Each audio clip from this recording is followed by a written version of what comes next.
Hey everybody! So this is I think this is our sixth dev stream for Alpha 19.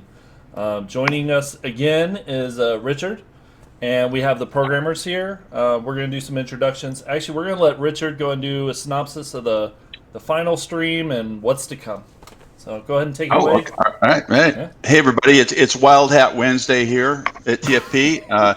I challenged the guys to wear hats, and guess what? I think, well, Shawn might be topping me, maybe, but who knows? One of the guys might put on a really wild hat yet. This is my, No, it's gone. Do it. No, do it. Come on. Okay, fine. So this is kind of crooked, but we're doing it There you go, anyway.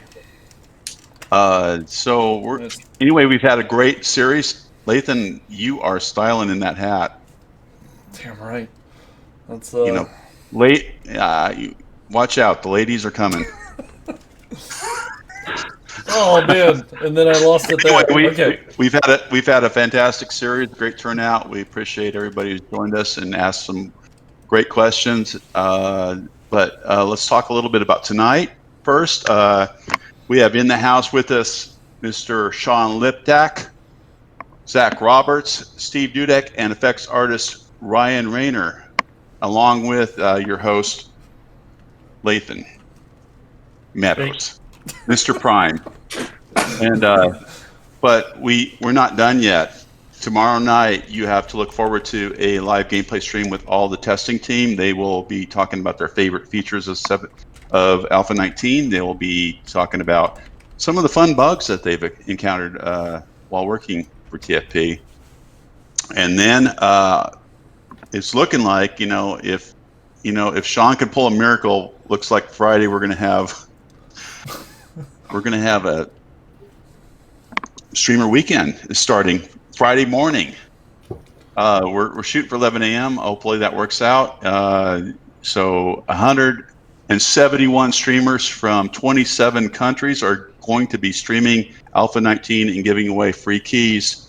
We're very excited this is our fourth installment of Streamer Weekend. It's grown. It keeps growing, so who knows how big that will get. But and then all of you folks will be getting Alpha 19 Experimental on Monday, so you can opt into that and check it out yourself and enjoy all the great stuff you've been hearing about. So without further ado, I'm going to turn things over to Mr. Shawn Liptak, the only other Crazy Hat participant tonight. So. I put the hat on for a moment.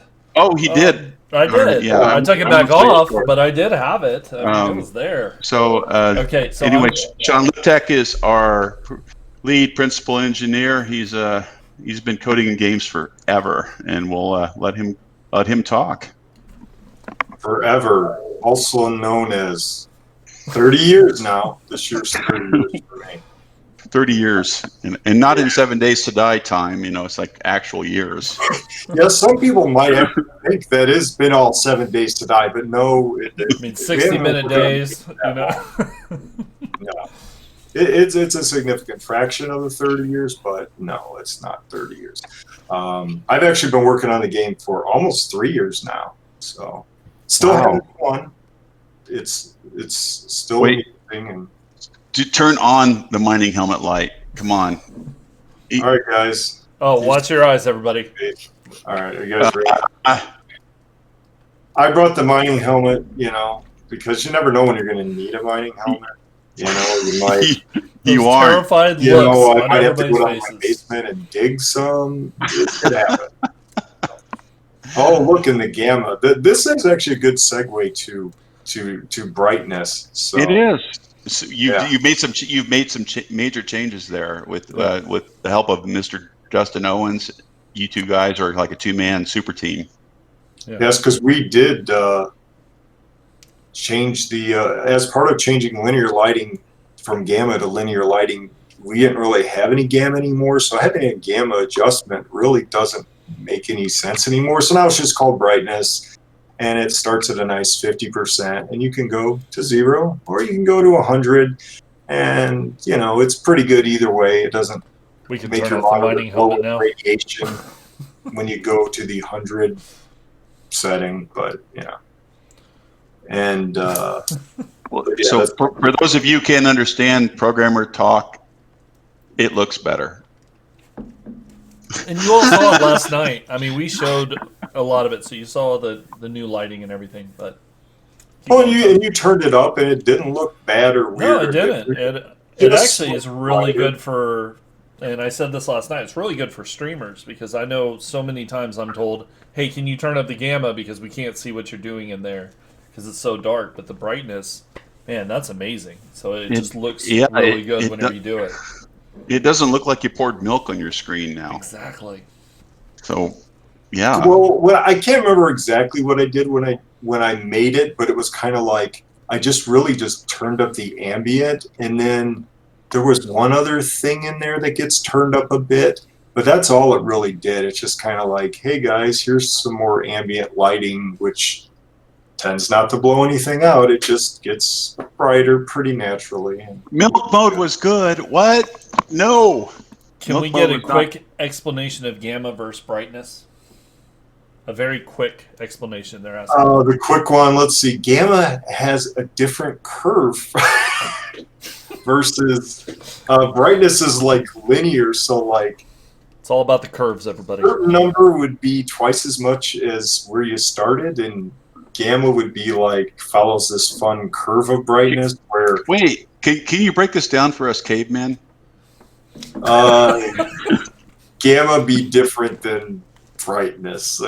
Explain it like you would to a 5-year-old. It's not as caveman as you're gonna get. Explain it like it's to a 5-year-old, and I'll maybe. Bright is straight, gamma be curved. How's that? Okay, maybe a 3-year-old. I mean, I'll get there. No, I'm kidding.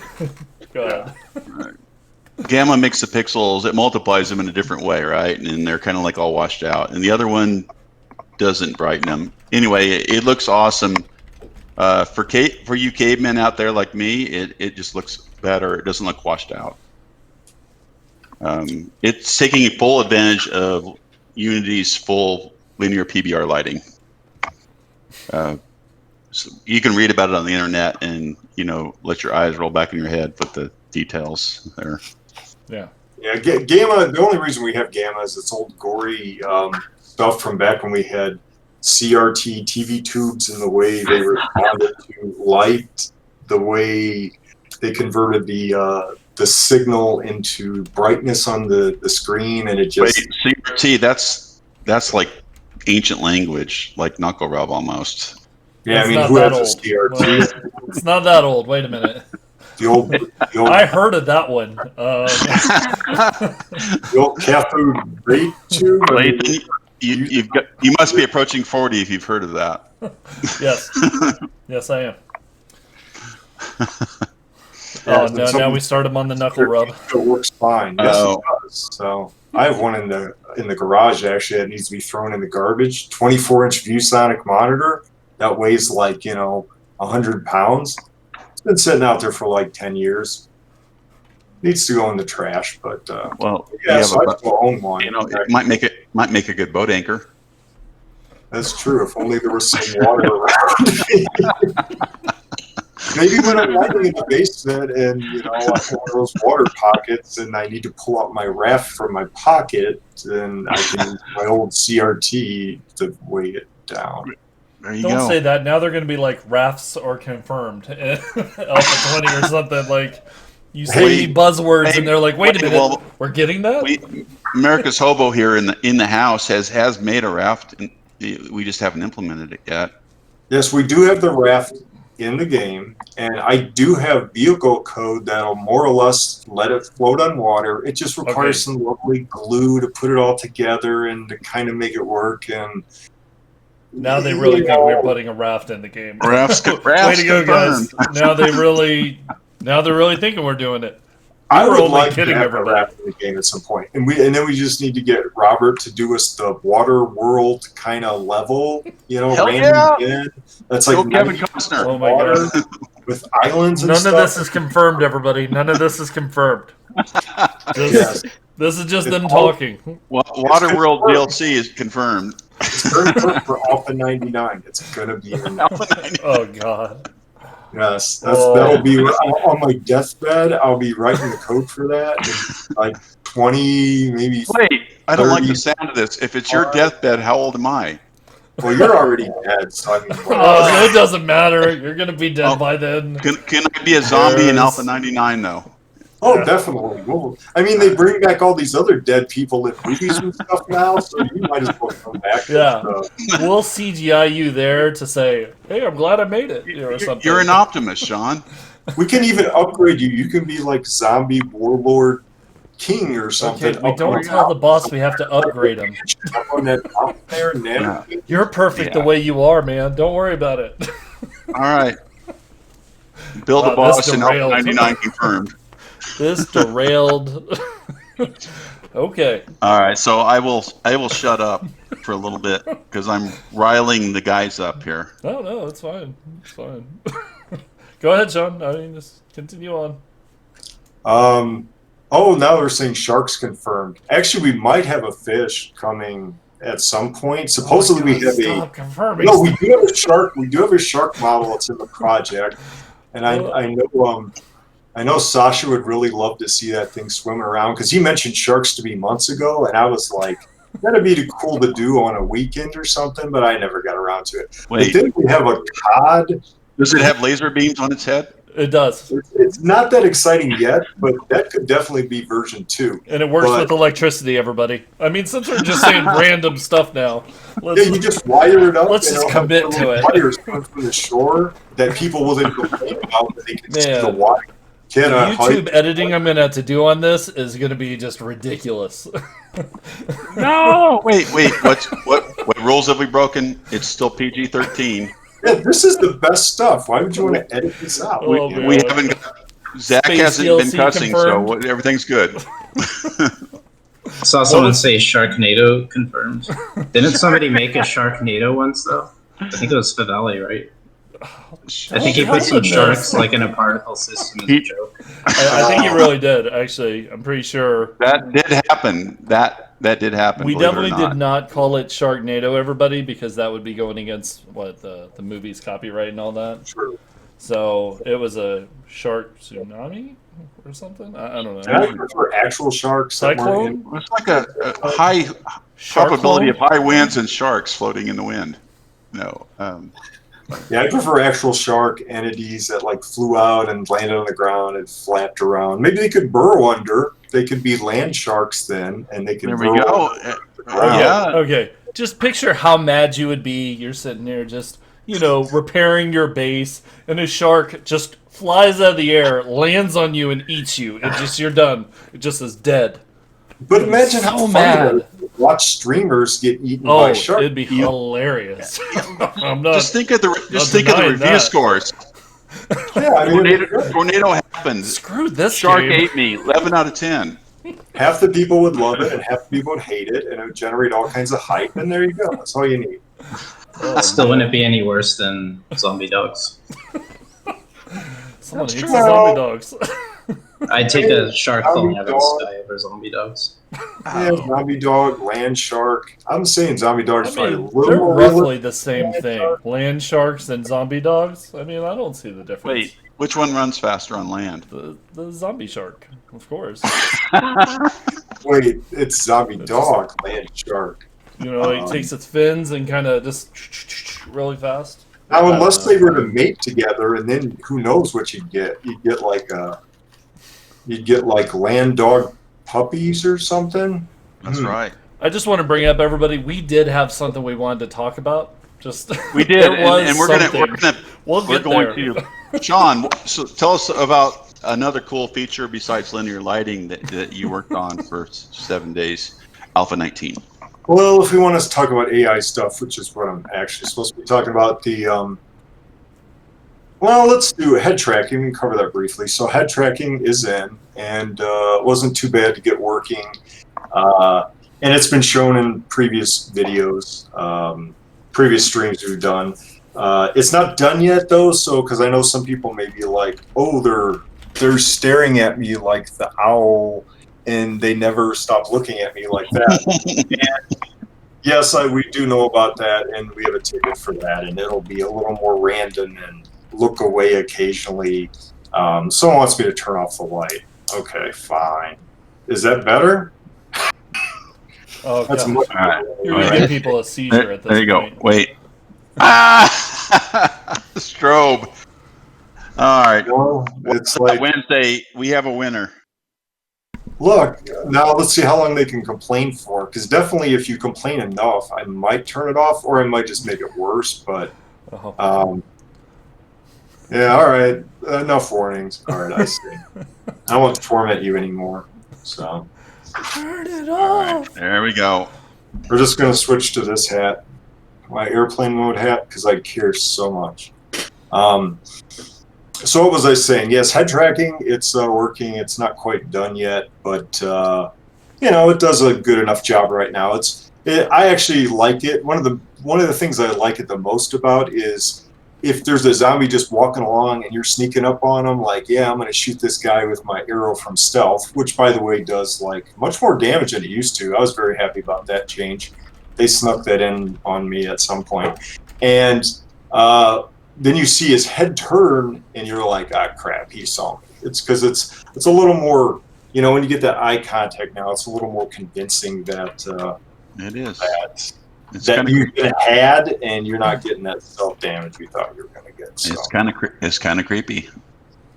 Yeah, so it'll get refined some, but it works well at this point, and it has, as far as I can tell, has good performance. It's very little overhead to calculate on each zombie, and I'm liking it. So now, actually, Lathan, if you could go ahead and we could switch over to the level. Okay, so you're going to give me a minute because... So I had the game loaded up, and then I realized that we were hearing the birds and everything in the background, like the ambient sounds, so I turned it off. So I was like, well, I mean, that's cool, but probably not good for our intro to the stream. So just give me just a moment. You just keep talking about something. Okay, so something else. Something that bugged me a lot was hit reactions. It always annoyed me that, like, a good amount of the time you'd hit a zombie and literally nothing would happen. They would just be kind of like they were a statue, To me, if you hit something, it should always get some kind of reaction, a little bit of reaction, whatever. So I redid how hits work on zombies. It actually does a nice blending layer now, and it can blend in the hit reaction on top of whatever the zombie's currently doing, like, say, trying to kill you. So it can actually be swinging at you, attacking you, and you can hit it and still see a little bit of a flinch and a blend in of the animation while it's still actually trying to hit you. So that allows us to do combinations to where, well, I can't stun lock it, but at least I can see that, yes, I do get the feedback of, yes, I actually caused some damage to this guy and he flinched a little bit, and that seems to work pretty well. And there was a fairly major bug in there where it just literally certain types of hits it just ignored altogether and said, I don't care, I'm not doing a hit reaction. So with that bug fixed and the general tweaks to it, and it does it, the intensity varies over time. So each time you're hitting the zombie, he's building up pain resistance, and then the hits get smaller and smaller. But hopefully, you will always see some amount of hit reaction, even if they're basically have a full pain resistance and they're not being their attacks are not being stopped at all. So that was a good one that I wanted to fix for a while. That's in Alpha 19. Okay, so the game is up now, by the way, whenever you're ready. So we can go ahead and pop it up. Okay, so I'm in that test map that you were talking about. Oh. Do you want me to do the play test, or do you want me to just... Oh, yeah, play test it. Okay. All right, so what we're going to show you guys now is, this is my fun little play test level that I do like 80% of my testing in. And why, you ask? Well, because it has lots of fun obstacles and lots of combinations of stuff that it would typically give pathfinding or like collisions or whatever an issue. That's my favorite thing, is to make test maps for programmers. Historically, I've done that at every job. So this, I didn't want to break tradition, so I did it. Made this, and Shawn has added to it. Yeah, I keep adding to it over time as needed. So where do you want me to go? Actually, this spot right here, if you stop on that ledge right there, that nice yellow line. So basically just spawn a bunch of zombies like right around you on the ground there. Okay. And oh, hold on. I got that. And the nice thing about our playtest levels is they load faster than, like, say, Navigaine would, so, which to me is very important. So if you lead her off of the over the yellow line, so they like basically drop down. Hold on. I didn't do it right. Let me get him back up here, and I'll make him jump off the side. Okay, come on, you two, or you 5. So, like, I don't know, a month ago, I reworked a bunch of jumping stuff. We had some bugs with jumping, interacting with the new fall behavior stuff. We had a variety of bugs that got caused because of the breakout fall behavior stuff. So now, the two things are kind of integrated together, so when they do, like, jumps up on stuff, they do much more variety than they used to do. They actually can jump a little quicker now. The landing is faster, so they're a little more responsive when, say, they're chasing you up a block of stairs. But you'll also see a variety of combinations of, even the 1 meter landing has been reworked to use some variations of, like, sometimes you'll see them play an animation or react as if they fell a short distance. So basically, it just gives us a lot more variety with, like, how the zombies feel as they follow you around. It's very common for them to have to jump up 1 meter heights to get to you. And see, that one fell over. A lot of them will land normally. And when they're chasing you, that was another issue we had. A lot of them, when they would walk off a 1 meter of height, they were all staggering, which means it made it much easier for you to run away from zombies. So and it's a nice feature to have, but you don't want it happening that often. So generally, most of the time they walk off a meter now. They'll just straight walk off like they used to in Alpha 18. But every now and again, you'll get ones that stagger and stutter, which slows them down a bit. So, all right. But that was just a nice refinement that makes it work a little better. Actually, if you fly up into the air and look around a bit, you can see the extent of this level. There's a lot of fun stuff in it. There's an entire house POI sitting over there, and then there's just yeah. If you just swoop around a bit and head towards the back, there's a lake over there, and then we can show talk about swimming a bit. Sure. Yeah, so that's a full house POI that's stuck into this giant POI, and here's my little, like, swimming pool, I guess we'll call it, pond, that can be used to test a variety of stuff. So if you just spawn a few, like, Arlenes or whatever down in the water.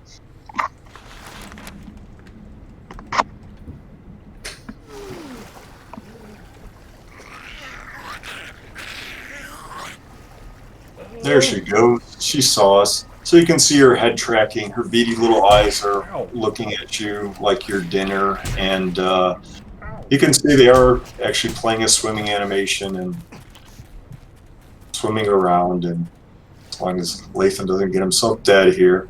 And they move faster in water than they used to. So water is definitely scarier than it used to. Oh, go underwater. The other thing is the water fog, which is a little hard to see in this small of a body of water. But you can't see that far in water now with the new fog. So in my latest game, I started playing a couple days ago. I actually decided to build my house in the middle of a big lake in Navigaine, up on a island basically. And then I discovered, like, well, I have to travel through this water every time I want to get, like, chop down some trees or do much of anything. And you move slower than the zombies in the water, and it's all murky and stuff. And I find myself a little freaked out just waiting for a zombie to kill me, even though it hasn't happened yet. But it definitely has a different feel to the water, knowing that they actually can move a little faster than you can, and you can't see them until they're fairly close to you. So yeah, that was more of our upgrades. It always bugged me that water didn't fog and look different than our normal fog, and it works. The only bug, if you go right up to the water and look down there, if you float up a bit above the water, get above the surface of the water and look down, you can actually see through the water differently, because fog is a global thing, so we can't really have murky, foggy water and have distance fog in the air at the same time. So so as a result of water, the surface of the water kind of like the transparency fades out at a distance, but it's a slightly different look between the two. But it is what it is. It's not really something we can fix right now. And guys, the zombies are losing interest because they keep god moding and kind of flying up in the air. So I don't think they're losing interest as much when I'm... Well, and that happens to me a lot, because I tend to do the same thing. And basically what they do is they decide to go to destroy area something because they can't get to you, and then they keep wandering off and bashing things. Sometimes it's annoying for testing, because I would rather them try to get to me. Yeah, they had plenty of interest yesterday, yes. Thank you, Kung Fu Mario. Yeah. Well, except for the one part of the game when they seem to not have as much interest in you. Yeah. But, that was other reasons, so. They were scared. I mean, that's...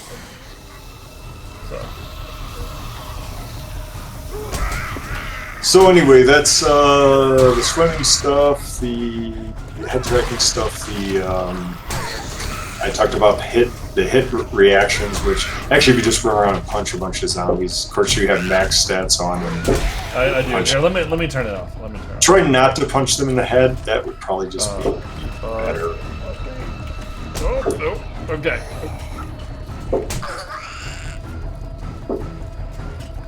Yeah, if you just get a bunch of them, or damn, okay. Reactions should be more natural and consistent, and pretty much always have a hit reaction when you're hitting them. But if you keep hitting the same one, you'll see the reactions get less and less, and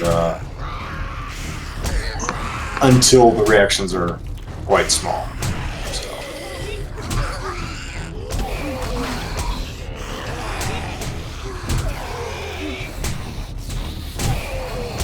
Awesome. Yeah, sometimes before you would literally hit them and it would act as if nothing happened, which I always hate when games don't respond to me when I'm playing them. It felt like a bug kind of, but it's very consistently. Oh, actually, there's another thing you can show off too. You're right next to my little pillar test. If you go up on top of that wall that you're looking at there, the wood to your left. I'm hoping I'm at the right thing. Remember, there's a delay, so. Yeah, I was just trying to remember that. Actually, that'll show two things right there. Normally, zombies would fall off that in Alpha 18 and not get to you. That's been fixed. So those steep wedges that the player can actually more or less walk on, although technically the player can walk on the tip of the wedge, whereas the zombies are walking more down the center of that wedge, but the zombies walk across it without falling down. And the same thing with the walls around the base at the bottom. Although with that path to get to you, that's why they're walking on it. But if you busted off that path right there, they would basically just come up the side walls and jump and get up to you without any problem. Where before they used to get stuck and bounce off of it and not really attack it, and it was just kind of broken and didn't work very well. So. Lathan, they're asking you to turn down in-game sounds just a little bit. Okay. 45? And 40. I can't even hear it, so. It's like, what are you guys talking about? I don't know what to say. So anything else in here you want me to go to? Just kind of fly around, let them see a little bit. Sure. Your little playground. Yeah, that's basically, I think, the majority of the stuff I want to show about that. There's been a variety of bug fixes too. Actually, you could spawn some vultures and go in that cage over there. If you go to What, this cage? the center of the map, kind of, yeah, there's a cage right there. So actually, if you spawn a bunch of vultures and then just move yourself Inside there? Yeah, the only thing that's going to be a little weird about those vultures, like, normally don't really attack you unless you hurt yourself, so you kind of have to get your health down, then get in the cage, and yeah, if you like splatter yourself like right there. Oh, damn it! I knew that was gonna happen. All right, run in the cage, and yeah, unfortunately, you sometimes fall. There you go. So vultures and how they react to this type of situation has been completely redone. Before they would stupidly kind of just float up in the sky and not be able to get to you, and you were basically safe. Not any longer. Now they think you're just a snack in a box, and they will heavily smash and beat on those bars, trying to get at you. And if that happened to be like, say, the wood roof of your house that you were in, they would be doing the same thing. Whereas before, you were perfectly safe. But now they'll just kind of rip at any kind of block between you and them, be it solid blocks or bars, whatever. Nice. Cool. Super vultures for the win. Yeah, and they'll occasionally fly off and do their thing. Actually, they lose interest to you after a while, but they'll come back. Don't worry. They're just thinking about eating you later. No plans for the behemoth zombie. And somebody says they hate vultures, and that's good because you're supposed to hate them. That's that's the nature of what they are. Just pull a melee club out and whack them. Yes, you can still shoot through the bars. You could heavily shoot all those vultures like before. Birds with an attitude. When can I have my pet vulture? Well, when someone writes a mod for it, probably. Sounds about right. Good answer. Vultures are the spawn escape. Yes, they pretty much are. And then someday we may even have even nastier other different vultures besides the two we have now, because why not? We could make even bigger ones, and I really need a weapon. I mean, moats, someone's asking about moats. As far as I know, moats should be the same. That's not really something I ever build, but if you have a vertical steep wall, they're not going to be able to go up it just like before. It's the same. So. Oh, there's the new crawler coming down. Oh, he's not quite coming down. There he goes. Oh, actually, you could show off the crawler. If you go back to that yellow line ledge over there, I did fix the crawler, and it actually pulling up on stuff. It was pretty badly broken before. Okay. It's not perfect now, but it's certainly better. Yeah, if you just go to the yellow line, spawn a couple of them, and let them crawl around. Aren't they, what is it? Crawler Steve. I don't. Yeah, it's just He used to be like the same as a Steve model, with his legs removed. But we decided to make a unique mesh for the crawler.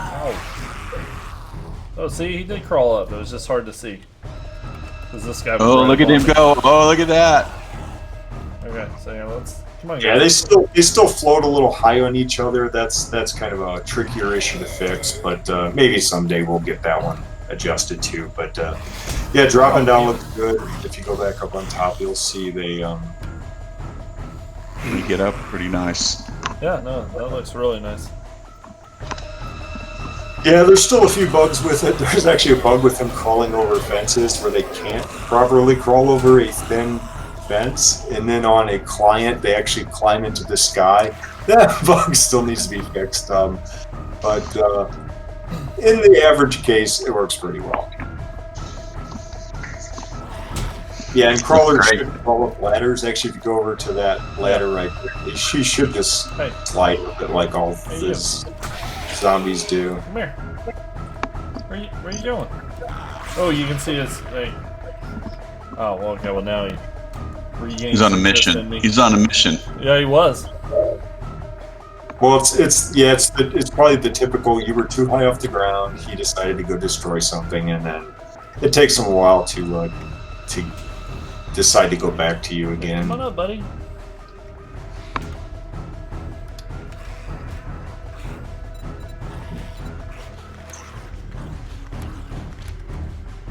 One of you is going to crawl up here. Seriously, guys. Okay, anyway. Actually, I cannot remember actually testing crawlers on ladders, so I don't even know if they can actually do this. Come on, crawler. Yeah, crawlers can't go through 1 meter openings yet. I'm actually hoping to. That requires modifying how our pathing system works to handle heights that are not 2 meter heights. So hopefully someday, crawlers and. Yeah, I don't think you can crawl up. It doesn't seem to. Yeah, I think they're probably not capable of going up that ladder. So. That's fine. It's good to know. Yes, it's the things you don't know. There's plenty of those. Yeah. So, anything else here you want me to show?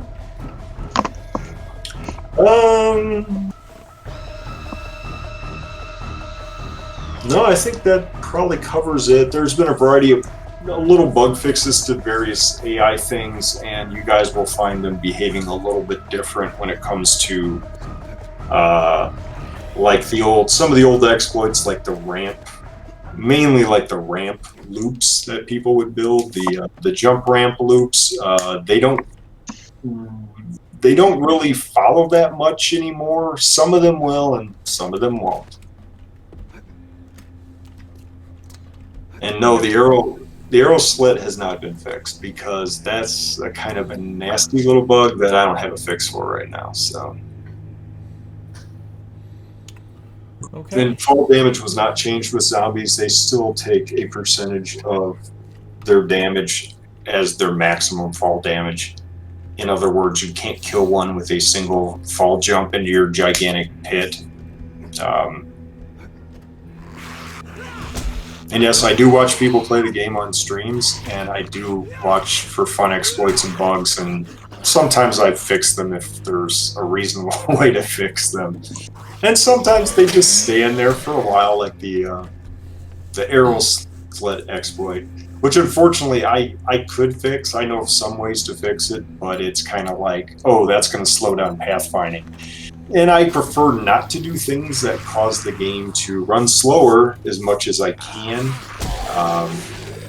Yes, you could remove arrow slit blocks altogether, or not allow you to rotate them where they're on the ground would be another way to do it. But yeah, I mean, some exploits are fine as long as there has to be ways to win the game. The AI can't be, it needs to be a balanced challenge of they're hard and they can mostly get to me, but some things I don't consider exploits. Someone the other day said about putting a wood block in front of a door and the zombies just kind of, you can beat on them and they swing at you, but they tend to not hit you. And I'm like, good for you. I'll do that same thing too. I often leave holes next to doors and fight zombies through it because that's a valid strategy. Any plans to revert the A16 zombie AI? Have construction zombies or engineering, they call it. No, actually, we want to add more variety of behavior. Our thought is that the game is a tower defense game primarily. It's not a Walking Dead simulator as much as everybody would love it to be. Our dream for the game is it's a tower defense game. So the special infected in 7 Days to Die are a little bit more hive mind-ish, and Resident Evil 4, if you will, is really kind of what we envisioned along not John Romero's lumbering zombies that are all super dumb. we'll have dumb zombies, but we want to give them a variety of behaviors. We don't want them as smart as humans, but you know, if the game loses the challenge, then people stop playing it. Yeah, and everybody, let's because try to basically Oh, go ahead. our AI is more suited for like bandit level intelligence. It's like it's well suited that we could drop in bandits, you know, if melee bandits that basically just kind of rushed at you and tried to kill you with, you know, their sword or whatever. The AI we currently have is pretty well suited to that. But it's like, yeah, it would be nice to have some stupider zombies that were less skilled. And I've been trying to move the AI in that direction. There is some variation that was actually added in 18 as far as how long of a path they will follow before they just give up. There is some variation with how much they care about the health of blocks. So I think over time we'll slowly move with more and more variety.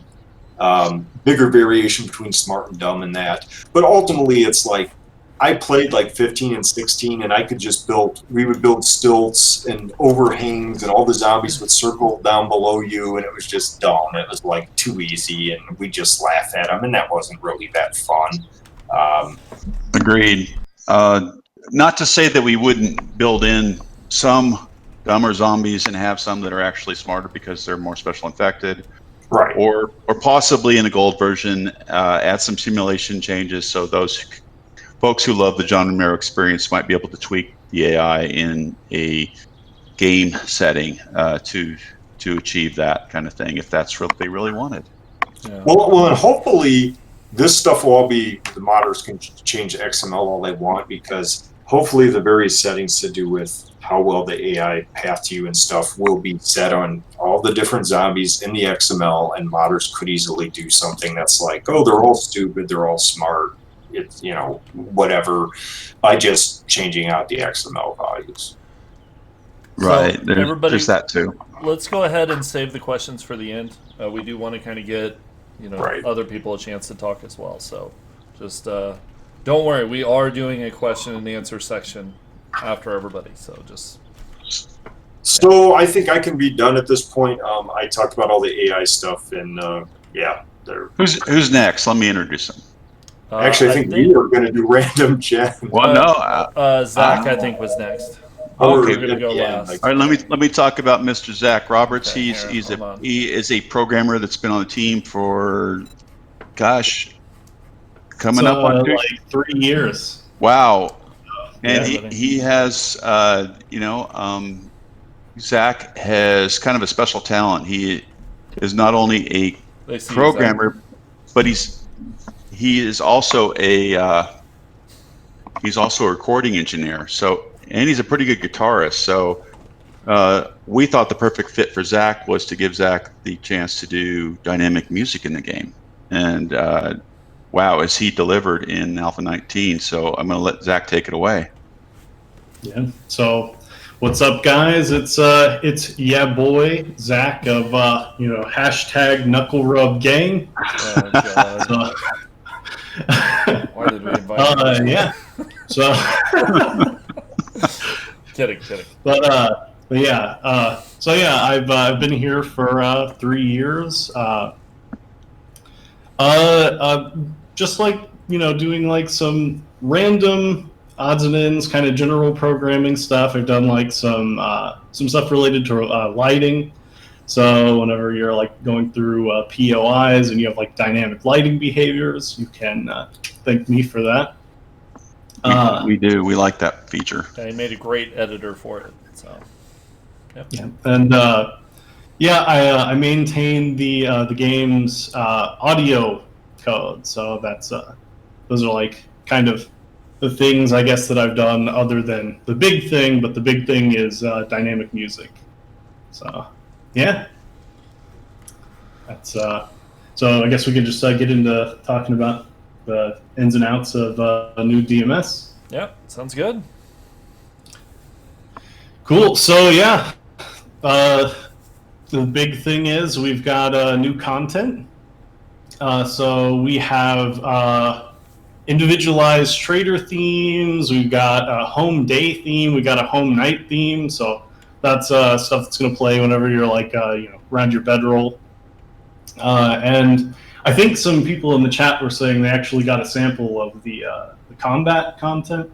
Oh yeah, it was just playing. The combat was The other night So, we did a buried supply quest, and I think they got a little bit of a vibe on that.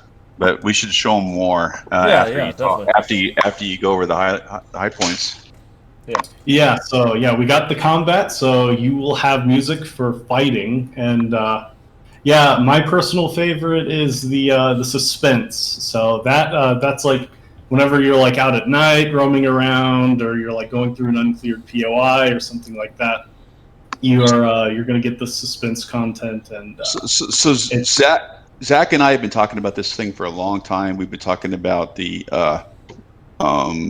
idea that there's like a musical conductor behind the scenes that measures the player experience and tries to deliver music in a variety of buckets. And Zack engineered a threat level that is used in a lot of ways in the game.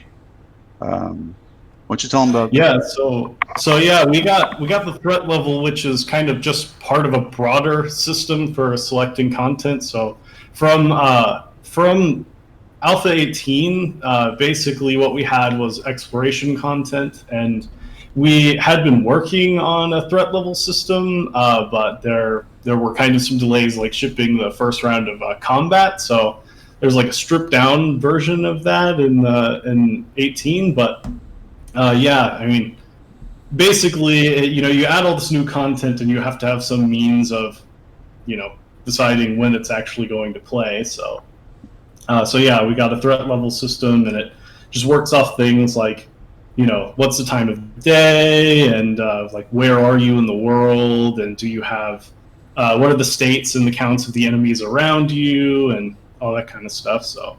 And also it bases its decision on how much music you've got so far in the day, and you have a knob in the settings to control how much you're even allowed to get throughout the day.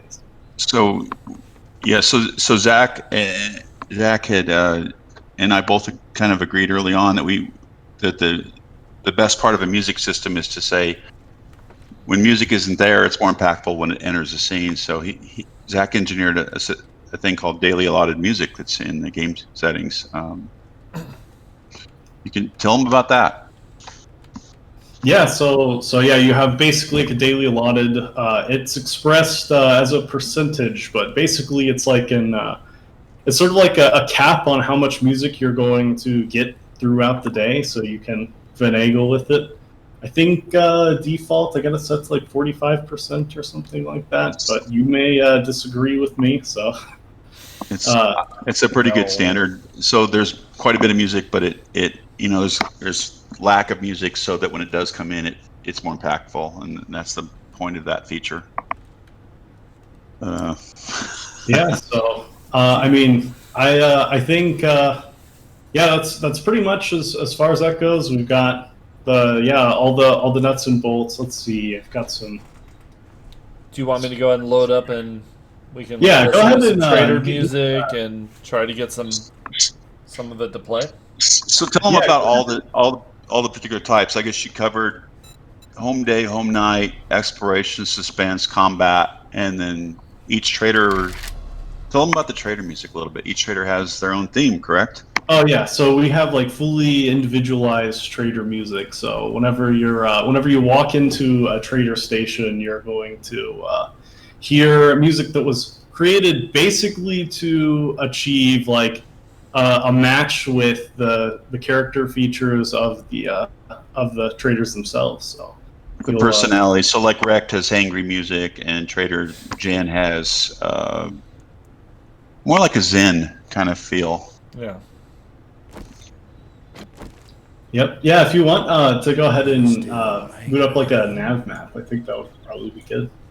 Trader Zen has more like a spa music, if you guys wanted to get to really know. It's like a spa garden. She's supposed to be a healer. She's a doctor. She sells medical supplies. So it's kind of like being in a spa, if you will. Give me just a moment. I'm going to have to Someone keep yeah. talking for a moment. I had to crash. I was gonna say because I looked around for a funny hat, and all I could find was a beanie, which is like one of the least funny hats that you could possibly have. Oh, I just figured that you guys could imagine that I have SpongeBob's hat on. I can picture it. Your imagination. That was a very sad sound from Rick. It goes, oh. Oh, wait, no, that wasn't it. That's what it sounded like. It goes, oh. Oh, but I can imagine all it, you have? and that, you know, that's. Imagine his hair is that hat. Is What? that- yeah, this is my quarantine hair. I really did want to get a cut, but I haven't gotten out to do it, and now I feel like I'm just kind of going for the record, you know. Yeah, I think him and I are competing for the longest quarantine hair. Me too. Yeah. Everybody gets so quiet. What? Lathan's hair has definitely changed a lot in the quarantine. Yep. I told y'all during the other streams, this is just a bald cap. I just don't want to do my hair every time. So, okay, so here's what we're going to do. I'm going to come here. I'm going to do new game. We're gonna do one- Game radio. Anyway, I tried we're 123, but that didn't. we are super excited about the music system. The testing team loves it. You guys can ask them tomorrow night about that. They're going to be going on a live stream talking about their favorite features, but they love it. In fact, they turn daily allotted up to 100%. That's how much they love it. So anyway, it adds a lot of immersion, and it's not overpowering, but it's really nicely done. The dream that we had for this was that we were going to assemble a bunch of loops into musical elements that had a lot of variety. And how many permutations does combat, exploration, and suspense have? It's a crazy. Man. It's like across all of them. I think it's like over like 31K. So 31,000 unique permutations. It takes a while to. You could play 7 Days to Die for a long time and never hear the same music. Yeah, so I don't know. I guess I can go ahead and explain kind of some of the basics of how it works. If you can imagine, all these like different loops are sorted into these different buckets, which we call layers, and this is kind of like it's kind of like a part, and just like regular instrumental music. So like you have a guitar part and bass and drums and that sort of thing. And we have all these single loops. We basically like build these out. They're modular, so it's all like procedurally generated, and yeah, it's generated on the fly. So you're going to get all this like procedurally generated, permuted content sorted by layers, and within all of their own sections. So these are like suspense and exploration. The goal was kind of to create a dynamic Fruity Loops in game that was cohesive and offered unique content that had a musical feel, as if a conductor had put it together.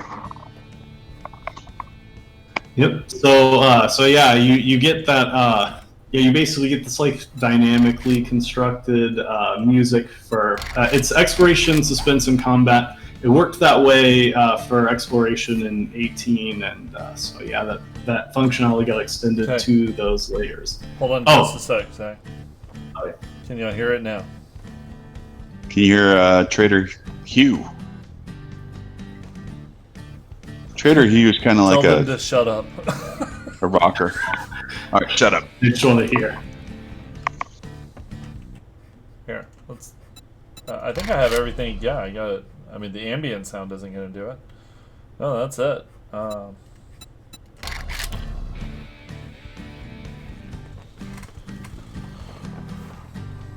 Man, you're going strong. 100%. Yeah, I don't want to. I don't want to crank it up too loud. Are you guys able to hear it okay? And let us know in the chat. So if I turn it up, And you all are saying Rick is loud. He's going to be even louder if I turn it up directly at OBS. So, but that's it. I mean, just. Is it us who's too loud here? Because I can like turn myself down. Okay, so no. So this is a little quiet, and then but they want me to turn it up. But if I turn it up, it's turning up the overall volume, and then you guys will be even louder. So that's probably not yeah, they can hear it. Yeah, I'm seeing some folks saying it's sounding fine. Yeah. Yeah. Okay. And yeah, it is louder because. Oh, well, that is a good point. I guess I could turn them down in Discord. Yeah, let's do this. Yeah, have to edit stuff on the fly, everybody. Just a moment. This is crazy. Shouldn't be doing this mid-go. Definitely shouldn't be doing this mid-go. How about this? I'll just turn down just a little bit, everybody. Turn their computer sound up. You know, that kind of does the same thing. Yeah. Just a hair, everybody. Just a hair. Maybe that won't be so bad. Okay. Anyway, I mean that's really it. Do we want to move on to the next trader? Yeah, let's do it. Anyway, like, jump around. Yeah, I can do it. Is your allotted cranked up to like 100%? Okay, good. Yeah, 100%. That's why to get it. Let's get to 2, 3, 4. That's right.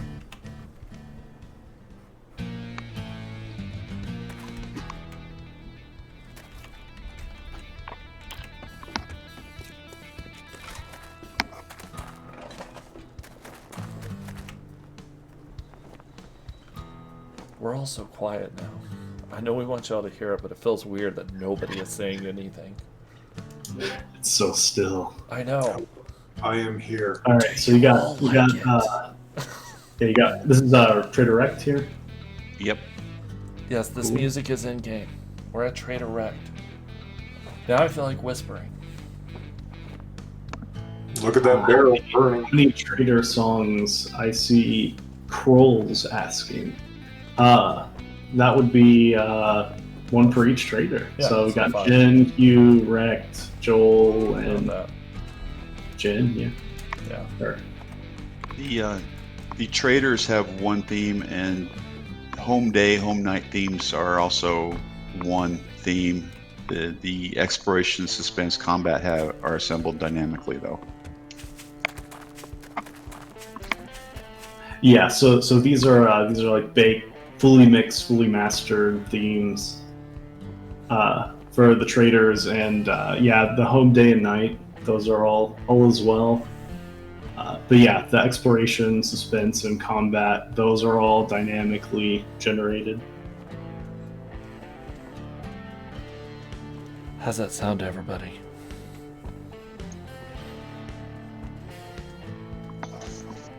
Pretty good. Lathan's jamming out to it, though. I am a little bit. I see. It's not an ASMR stream, everybody. T-Price321 asked who played the guitar for these trader themes, and I think it was John Osborne. Yeah, all of our music was done by Native Darkness Productions. I think he's the guy who did the guitar there. So I'm pretty sure. John Osborne played the guitar. I wanted to, but I'm busy, and he's awesome, so that's what happened. Here we go, everybody. Here's Trader Jen.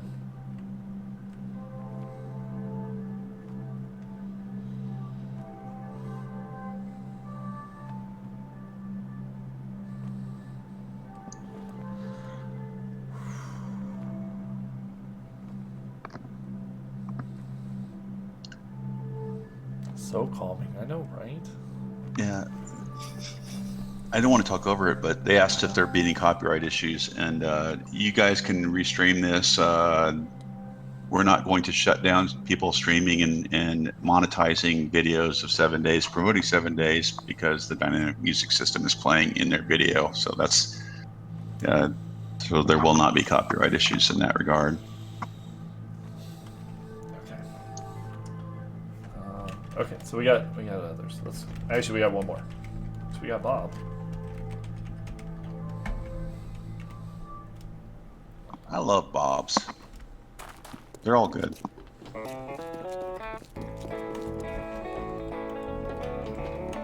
We have great prices. Yeah, so Bob is our country boy gun nut, right? So this is the theme we've got. He deals in mechanical stuff, so we thought a kind of country boy theme fit him pretty well.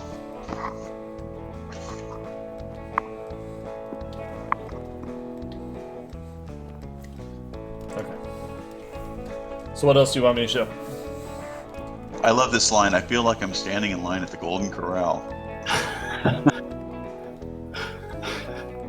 I guess I think it would be cool to get out and kind of like maybe go into like a hospital or something like that, and check out the suspense content. Totally. Suspense and probably combat both in that scenario. I think suspense to me is the thing which really levels it up. Like it makes the game feel like really cinematic whenever you're in these sort of riskier situations. The Zack and the guys from Native Darkness, between content and the tagging system and engineering this, have done a really good job. And suspense does add a whole nother layer of mood to the game. Combat's pretty awesome too, but suspense is kind of like the bridge between them.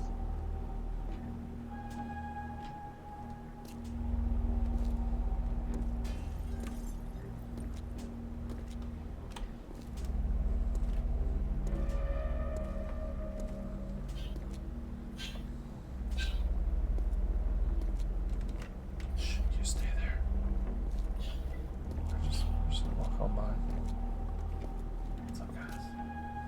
Yeah, so if enough of these guys like wake up and start pursuing you, you should get combat. Okay. Wake up. Wake up.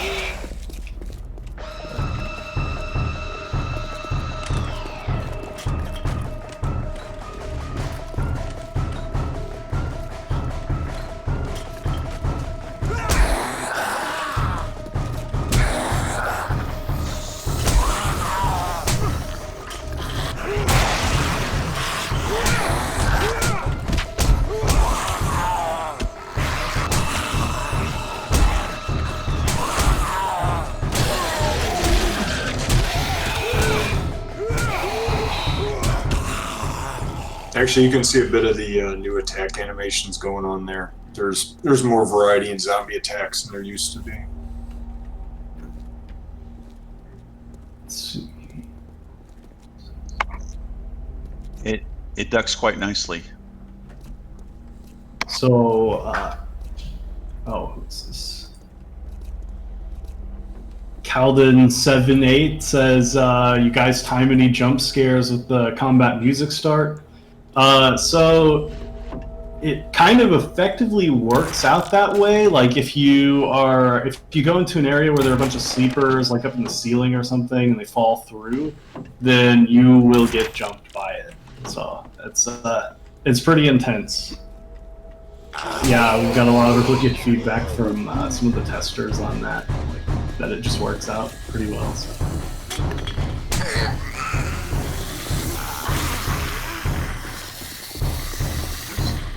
Somebody had a question of how many hours of music. I don't know if we know hours, but there was 31. Oh yeah, I haven't run the actual numbers on it, and I don't know how much that really makes sense. I guess just because of the way that it all it builds out. Because it all gets like you have the dynamic layering, and then on top of that, it's like there are different configurations within that layering, I guess, that define how it gets layered and for how long it plays. So yeah, I've never really thought about doing a specific amount of hours calculations. Somebody said what determines the base camp. So proximity to bedroll, I think it is. Is that right? Yeah, it would be proximity to bedroll. That's We can, yeah. Well, actually, you could show that. You could go Sure. place a bedroll out in the desert somewhere.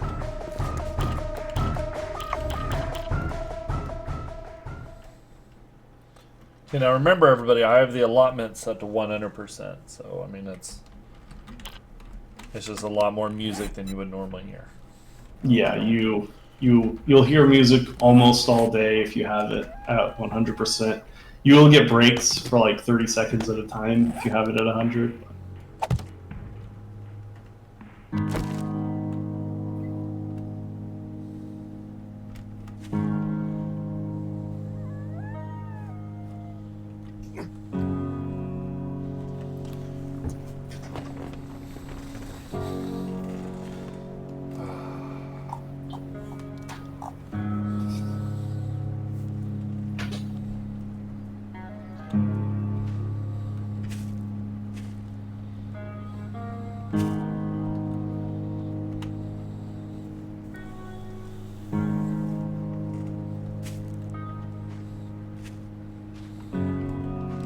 Sure, I can do it nighttime too. Heck yeah.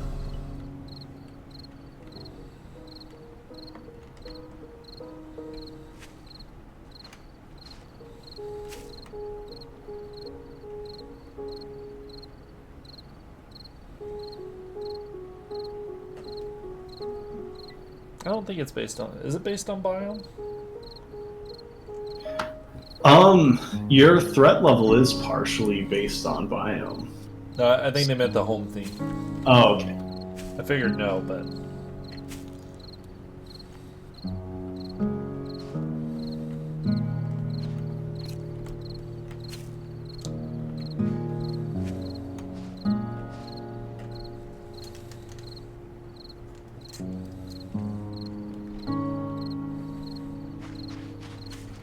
yeah. What's the range on the home music from my bedroll?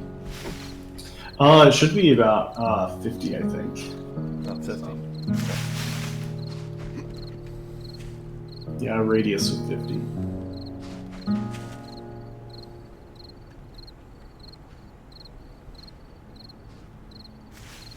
So yeah, I think you should be getting suspense now.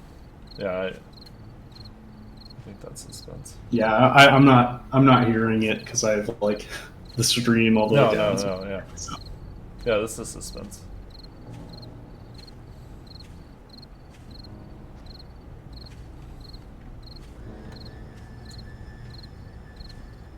There is no DMCA issues with this music. Rick said that a little while ago. I know it is making me a little sleepy too. Well, some of it is. Okay, so anything else you would like me to show? I think that about covers it as far as music goes. Okay. And don't worry, guys, we're still going to be doing a Q&A at the end of this, so you can ask a bunch of questions about this. You just got to wait just a little bit. So here, let me go ahead. Let's see, who's next? I think it's Steve. I think. So here, I'm going to go ahead and just exit for now. Rick, if you want to. Next up, we have Mr. Steve Dudek. He joined the team several months ago.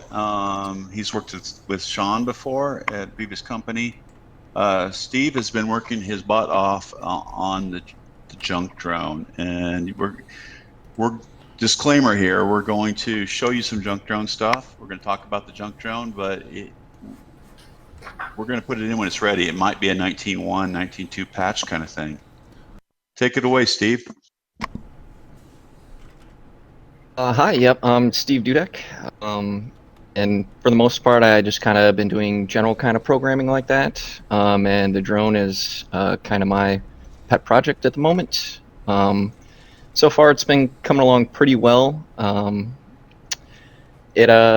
I guess I'll just kind of describe a little bit about it and how it works. Contrast to kind of things like turrets, it's more of a little companion. It'll follow you around. You can tell it to stay and defend an area. It's probably more for the intellect player. There's perks that go along with that with it. Besides that, it just standard out of the box. It just has a simple stun attack it uses to kind of help protect the player from any zombies approaching them.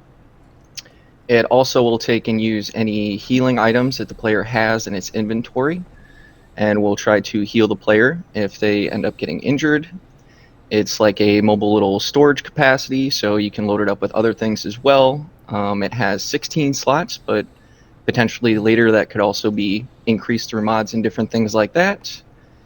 And at the moment, quite a few things that we're going through are just some different multiplayer issues that are being addressed to make sure everything works when you're playing with other people. And that's kind of the overall really broad state of it at the moment. And did we want to show it or not? That's... Oh, we could in a single player situation. Okay. I mean, if you don't feel comfortable showing it, it's fine. Just... Let's show them. You know, Okay. they know that we're working, that some of the things take time and there's a work in progress. Okay. And they've heard the disclaimer, so they can curb their expectations about when they're going to get it. But it's pretty cool. We think the concept is cool, and we're going to keep working on it until you guys get it in your hands. Yep. So fire it up. Yep. Give me just a moment. Mr. Lathan. I wasn't thinking I exited, so I gotta load back up. I know.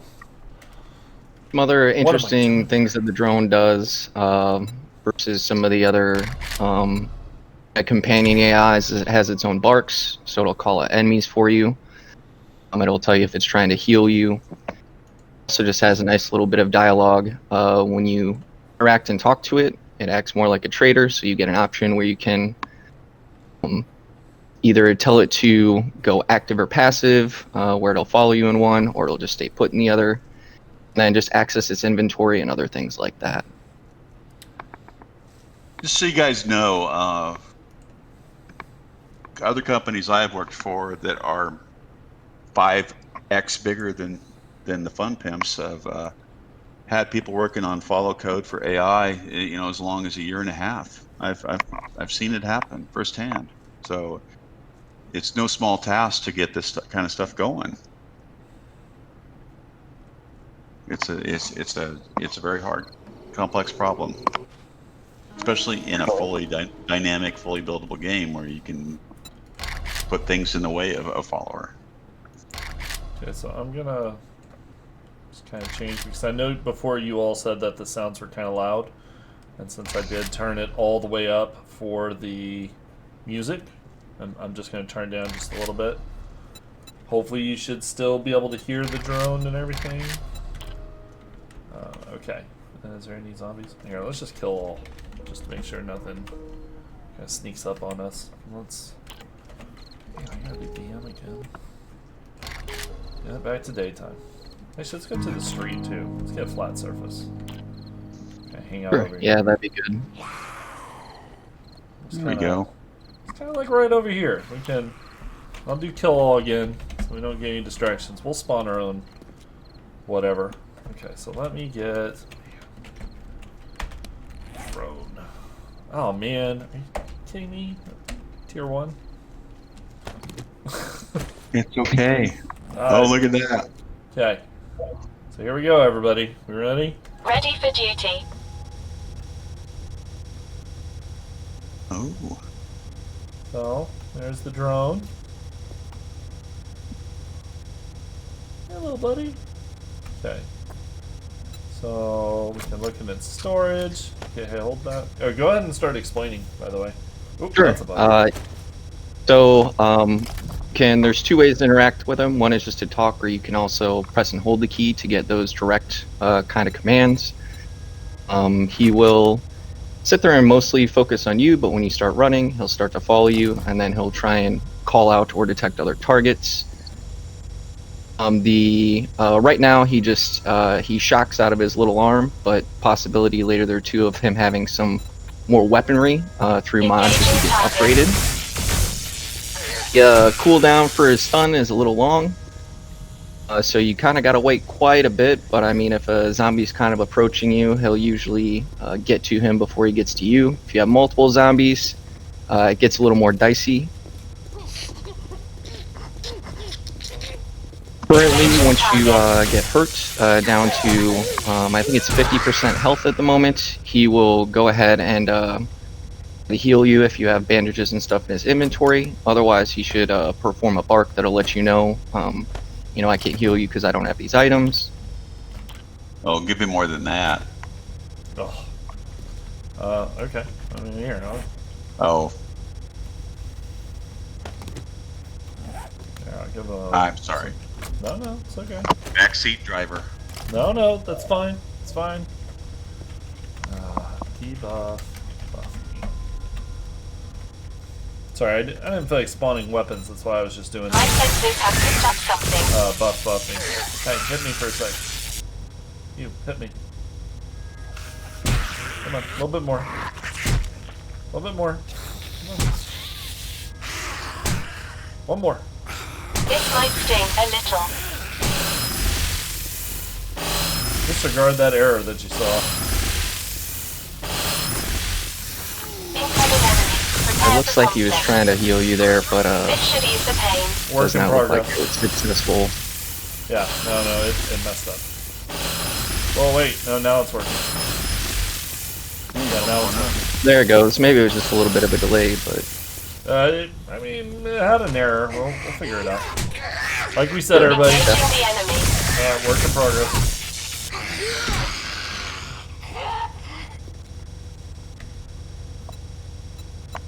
With pleasure.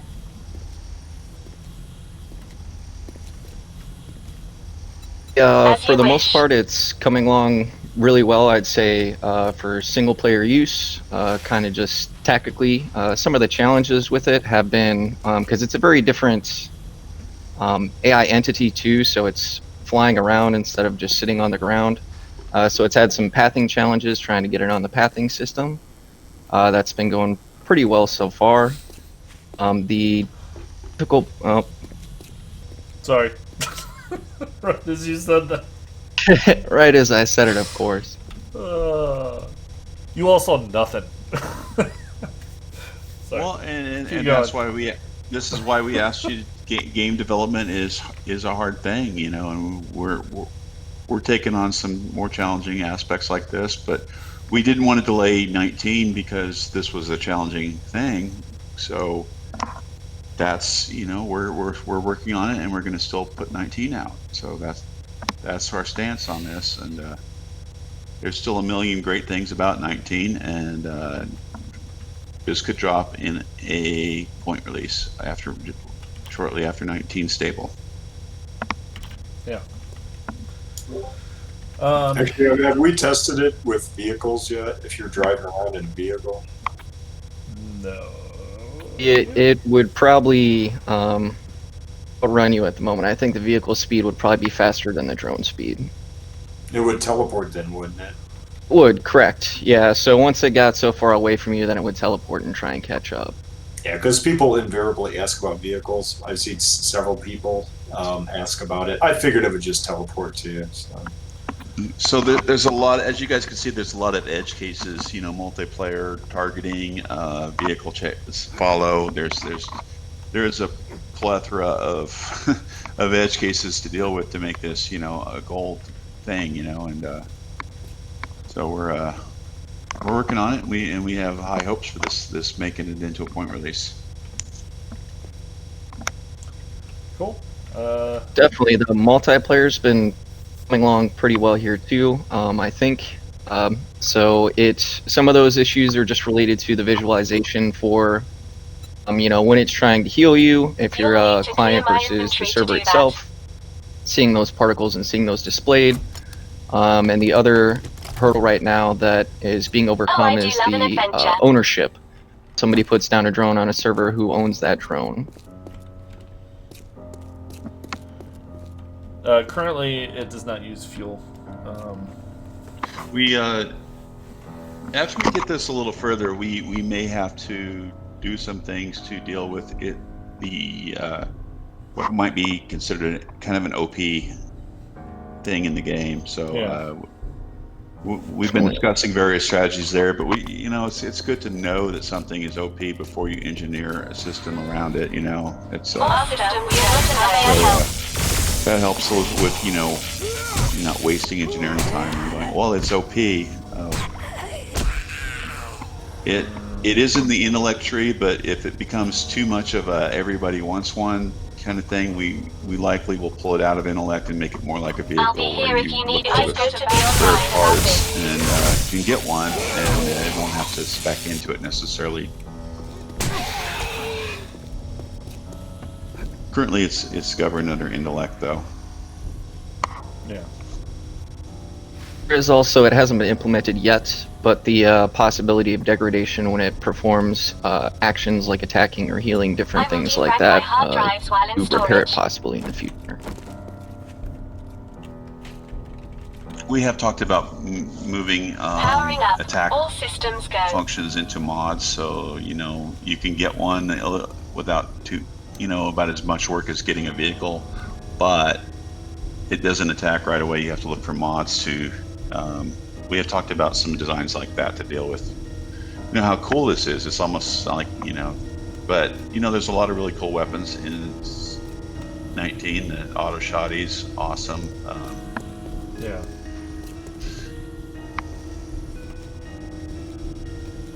Okay. So do we want to move on to the next person, or? Sure. Steve, it's looking really good, Steve. Yeah. No, it is. Thank you. And speaking of the next person up, Mr. Ryan Rayner is he's kind of a jack of all trades for the team. He's been with us for a long time. He's like employee number 4 on the team. So Ryan has been he's done modeling, he's done effects, he's done icon art. He does technical kind of things. He solves. He makes all the HD icons you see in the game and spearheaded that. He's doing a HUD reimagination for Alpha 20. We're talking about.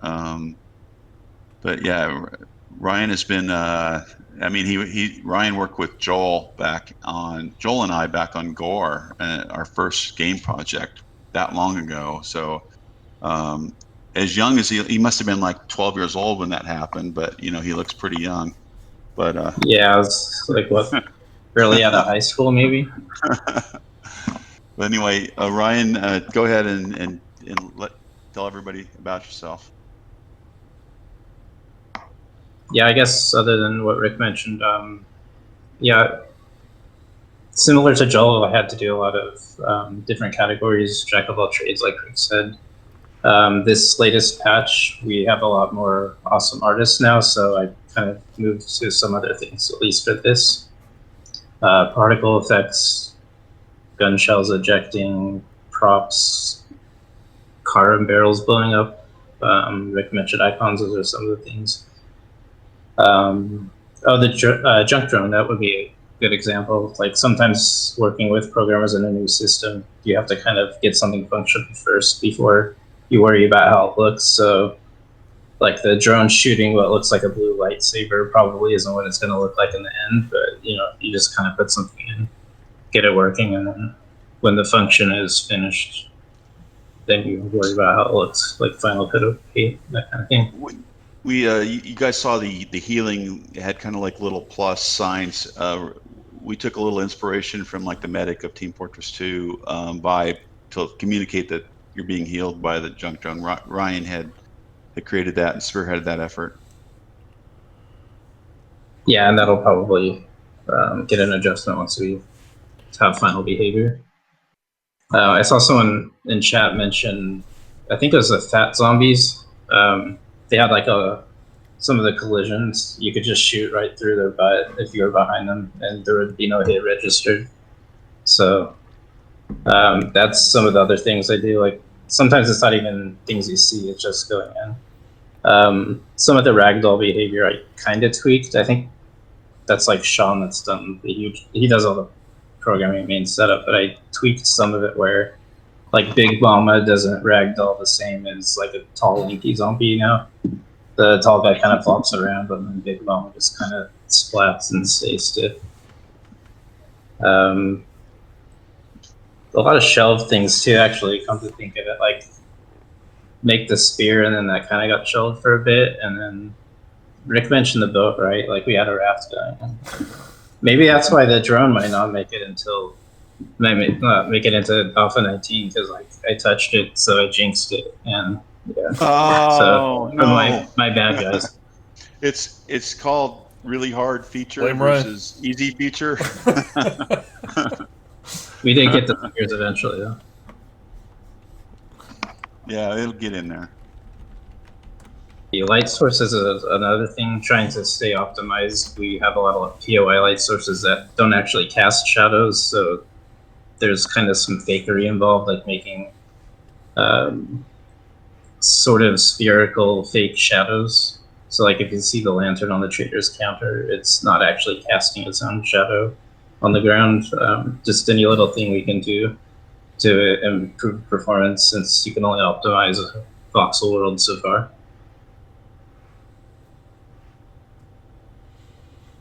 Okay. Otherwise, just helping people. Like, they kind of get thrown around different things. He does a lot of like work that you may not notice on the surface, but you know, eventually it comes into the game, and you're like, wow, this runs better, or this hits better, or the HD icons were huge in the last alpha. That was like a big undertaking. There's like, what is there, like 1,200 icons or something, something along those lines that had to be HD. It was close to 1,000, I think. But then the funny thing about that was we didn't have like the mid mapping or anything going. So then, like after all that, I think in the first patch they were kind of grainy when they got scaled down. It was only recently that we kind of fixed it. So there's like a second set for when they're scaled down in your inventory. So finally the 1,000 icons paid off. And I saw someone in chat, I think their message got deleted, say something about the blood splats in the road. Yeah, me or someone else will fix that eventually. That's like an Alpha 1 thing. Or Alpha 2, maybe. But yeah, fixing things up, that's another thing we've been doing. More so a lot of the other environment artists, but just as we go, we'll improve things. There's a lot that's been in the game since like 2013.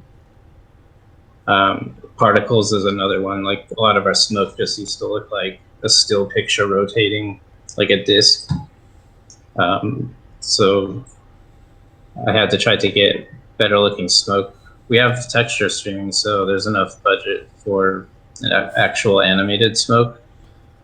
And then I did some trying to get more mileage out of it. Took actually video editing, like a bit of After Effects, and I came up with a smoke animation that loops continuously, so I can do something like Burning Barrel where the smoke only lasts for a second, or the supply drops where you have a huge trail, so you never see it, just like hard cut off. So I want to tell something about originally when we started this whole thing. Ryan, as I said, was the fourth person. So there was Christian, Lang, Joel, Mad Mole, and myself. Ryan came on, Joey Strube came on, and Ryan helped me with the Kickstarter with stretch goals and you know, some of the art for that, and you know, brainstorming on that. And he was a key member in helping us kind of take our vision and bring it into Kickstarter. You know, him and I worked on the video together for that originally. We were 5 people in 2013, and we grew to 12, 15. Now we have 33 full time and almost 46 with part-time people, and it's come a long ways. And you know, I think that's one of the reasons you're seeing so much change in a shorter amount of time, because of the team size is really gotten bigger. But we started with we started like that, a demo, you know, and a Kickstarter, and went onto Steam, and you guys liked our vision, and we keep trying to reach that dream of the vision where it's going, you know. Ryan, your video keeps freezing. Your cam. Oh, does it? I mean, Sorry. it's fine. I don't know why that is. Just letting you know. Keeps pausing. So is there anything you want to show, or do we move on to the next person? What are we? What's the plan? I think in this case, if you were to show anything, it would be things like just gun effects, blowing up cars or barrels. You could get a pipe bomb maybe and just let the fuse go down all the way. It's a lot of just random stuff like that. Sure. Or you could get a fat zombie, shoot him in the ass, and see if you actually hit him this time. That should be fixed. Okay. So here, we'll do some fun stuff. Let me get it once again where they can see the game, and then I'm gonna do one thing before moving on. They did say your volume was just a tiny bit loud. I'm gonna turn you down just a tiny bit. So. Me being too loud is probably the first time in my life anyone's said that about me speaking. Don't worry The about it. power of microphones. Yeah. No, it's perfectly fine. There we go. So you should be a little quieter now. I mean, not much. It's like 5%. Okay. So here, I'm gonna put up the drone for now, everybody. Oh sure, pack me in a box like your other old things. That really felt like the right statement. Okay. So what do you want me to show first? You said pipe bomb. And we can go through a lot of things. I mean, you just tell me. Just like light the fuse. No, not. Yeah, just a little down, I guess. Throw it. Nope.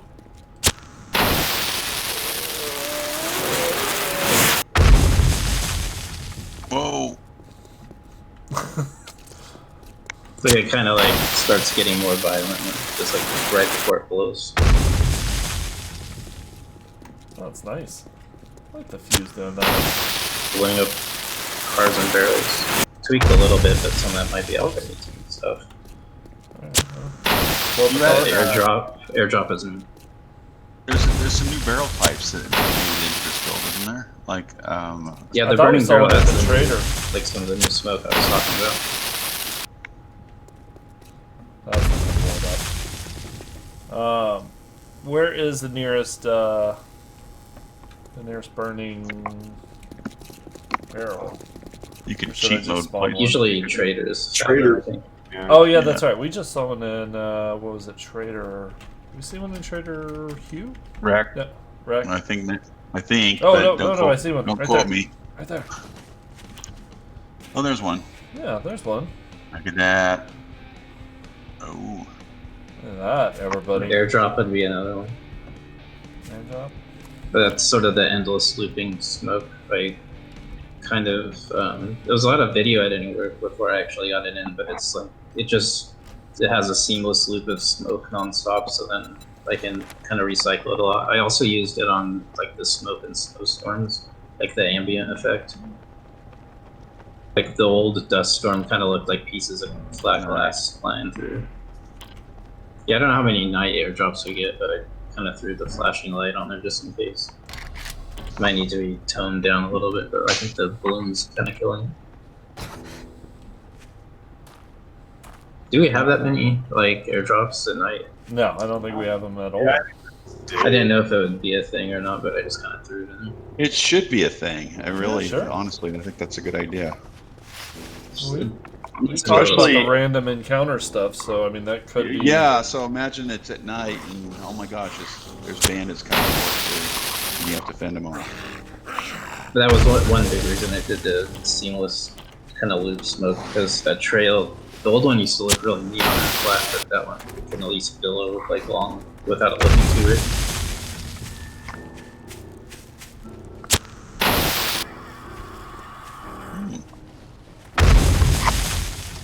I can't remember who said it, but someone said something about like a lot of times it's things you don't really notice it at first, but if it looks wrong, then you do notice it. So some of it's kind of like still cases like that.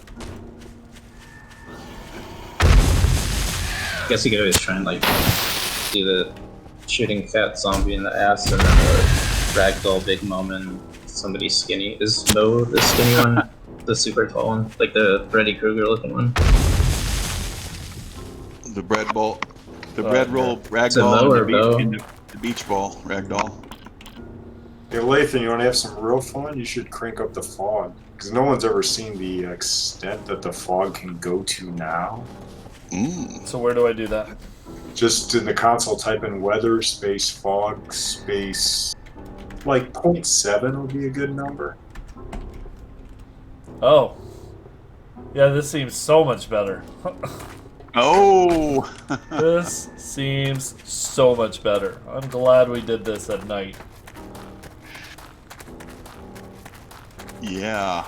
Yeah, we Like don't a have to volcano do a flying game, but we could. Silent Hill, somebody said. That's exactly right. Reminds me of... Might be cool in like the snowy areas. Yeah, blizzard maybe. I think I can still fight him. You're quite effective with your fists.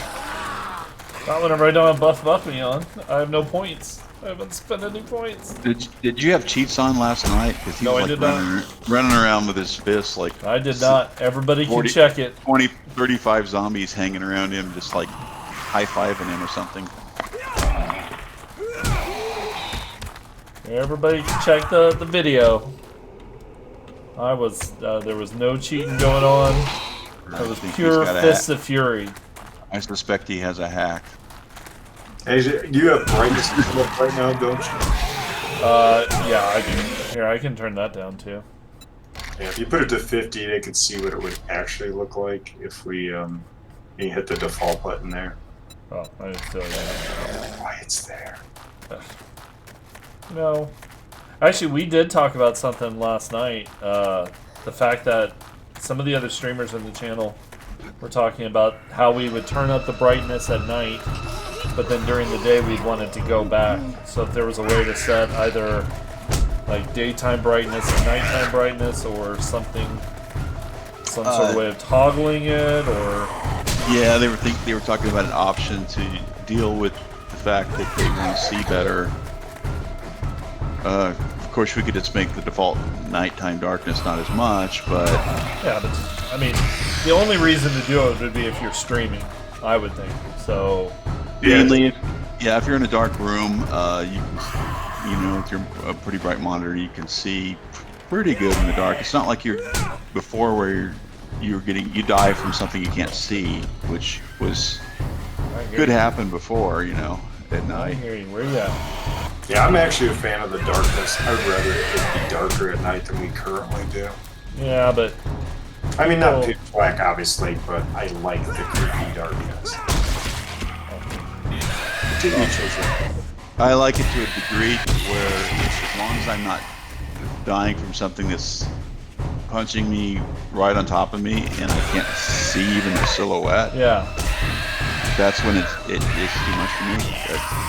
Well, and then I mean, for the people watching the stream, it kind of sucks whenever you're just seeing complete pitch black and the person talking. Yeah, for that purpose, that's a it's just like, everybody yells or used to yell at me to turn on gamma. So they're like, I can't see anything you're doing. And I'm like, it's fine. I'm just running through the darkness. I mean, I can't see either, but they're like, well, I want to see. That's what I'm here for. Yeah, there's an interesting little fog bug you can see over there with the smoke or whatever that is. That should be fogged out, and that's not.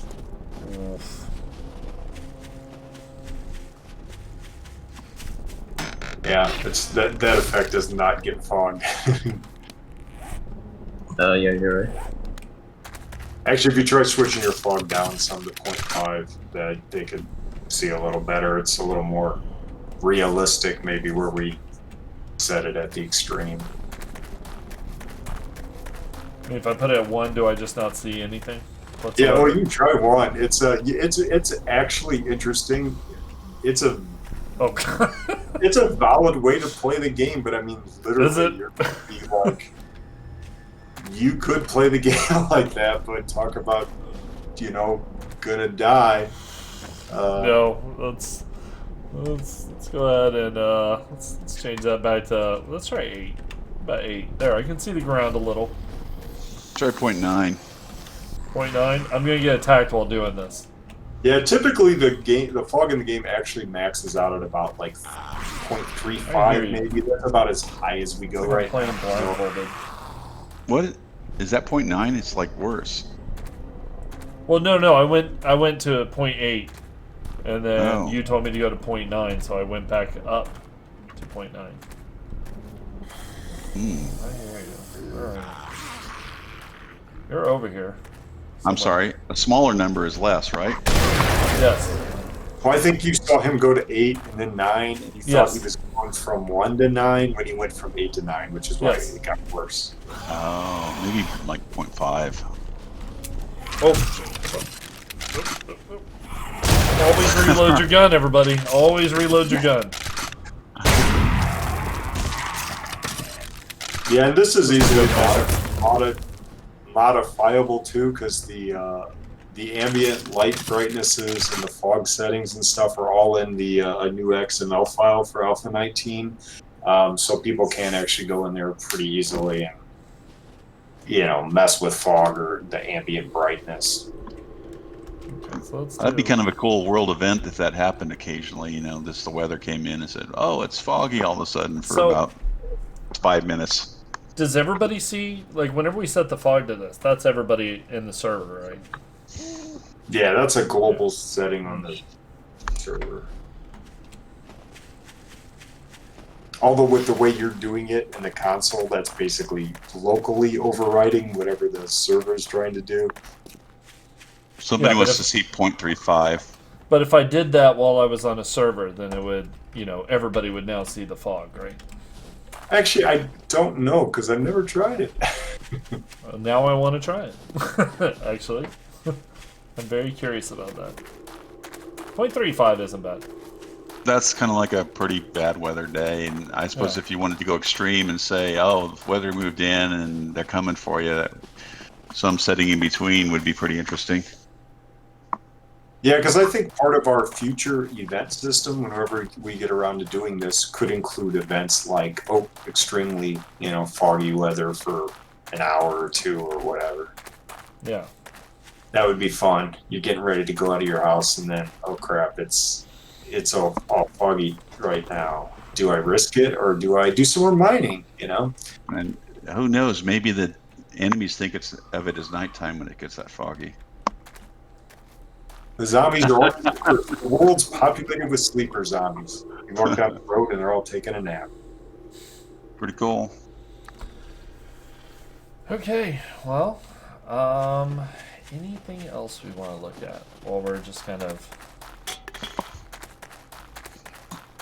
Try the zombie fat butt thing, shoot him with an M60. You can demo 2 things at once. So shoot the zombie in the butt. If you can get him to turn around. Oh, I can shoot him. I think. And just, spawn it facing away from you, so and then turn off the AI, and you can easily shoot him in the butt. Oh, we're gonna cheat it like that? Oh, just saying. Okay, so wait, the question I ask is, or the other one? Yeah, that one. Why are you looking at that fat cop zombie's butt? Is the question I would ask. I mean, some people do like that.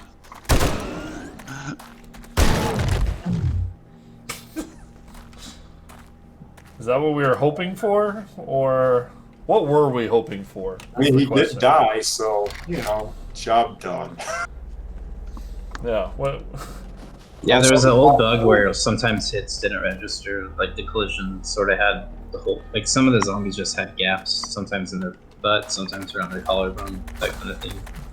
Actually, someone just asked about night vision. This would be a good time to show off that night vision, because we did redo the.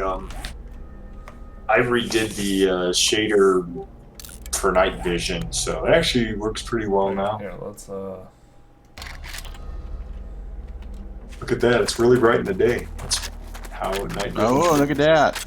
Nice. And of course, it's much more useful inside at night when it's actually darker inside, because outside's not that dark at night. Go ahead, go inside. Let's see what happens. Yeah, because you should go in there and then see, beautiful. You can see everything and. Oh.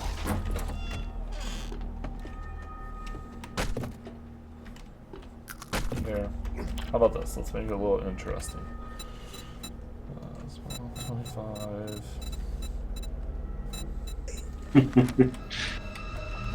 Don't choose Arlene. No Arlene's. No! Why not Arlene? Why you gotta hate on Arlene? Yeah.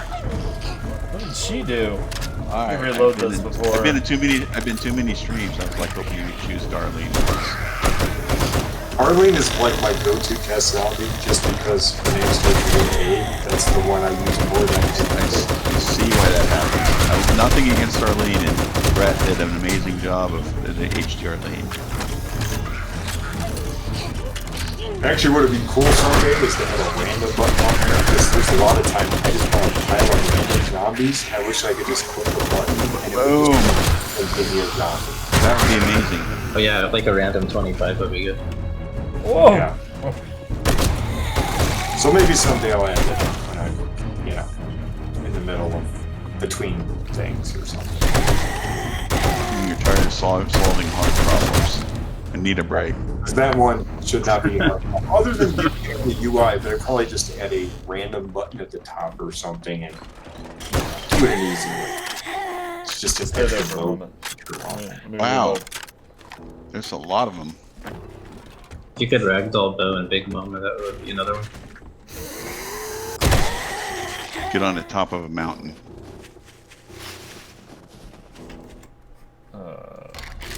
In the daylight. Okay, so Big Mama.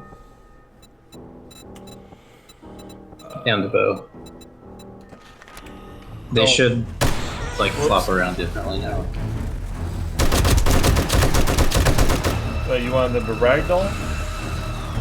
Because I did, yeah, I would have to did something else. I didn't mean to spawn 25. It's a party.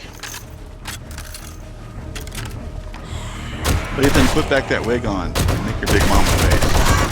No, I'm doing that. Come on. No. Hey, who wants to see Lathan make the Big Mama face? Let's come back for tomorrow's. How about Sure, we that? all do it, but, Tomorrow's I'll do it. How about that? Remember like that, Just do an entire stream one night where you're Big Mama. Just do it in character. It could be awesome or really weird. Could be terrifying. I know. Like, It'd be great. Oh, that's another one. I don't know. Shell ejection. I had Can you keep one eye open, one eye closed for a whole stream though? That would be the. That'd be tricky. Not really. Get Yeah. like Scott Bait and stick it across your eyeball, and that'd be real comfortable, I bet. yeah, no, I don't know about that one. Yeah. Big Mama face in the pimp hat. Yeah. They're calling for it, Lathan. Yeah. I don't know about that. It's gonna be bigger than Knuckle Rub, I can tell you that right now. Oh man. I don't think anything can be bigger than Knuckle Rub, to be honest. I think that's gonna be a movement that stays forever. Just Somebody wants to see night vision and fog together. I'm guessing the night vision ain't going to be helping you in that case. You'll see green fog, and that is what you'll see. But I've never tried that combination. yeah, we can try it.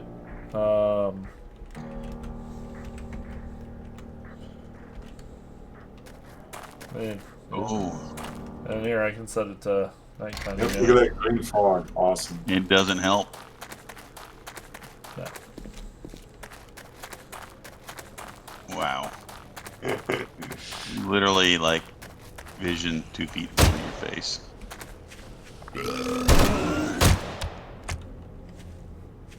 Equals green frogs. Actually, somebody's asking about fog underground, and fog basically is a global thing in the game other than underwater, right now. And yes, it would affect underground equally. But we don't have fog that strong in the game, so it won't be an issue. So Not yet. not yet, yes. So. Okay, well, do we want to? Heat vision for the fog, that would be a completely different thing. That would basically be goggles that turn off the fog and make your screen red. That's pretty much what heat vision would amount to. I hear something. Do we want to move on to the random gen discussion? Oh yeah, we could talk a little bit about that. Maybe work our way into some to the Q&A portion. Sure. Okay, so here I'm gonna. I think now I'm really gonna go ahead and exit because I don't think we're using any visual aids for random gen. I don't believe so. We are not. Okay, so I'm gonna go ahead and exit everybody, and then thanks Ryan for showing off or walking me through showing off your stuff. Thanks Ryan. Thank all you guys. It's looking amazing. Yeah, no, you guys are doing a great job. These guys are killing it, and as well as the man in front of you who's been streaming and not taking much credit, but quest improvements in the sprite system have been done by Prime and a lot of other little things. Yeah, a lot of exploit fixes. Okay. Anyway, I'm ready for 4th of July, as you can see. But anyway, Mr. Robert DeShong, he could not make it tonight, so I'm gonna try to fill his big shoes.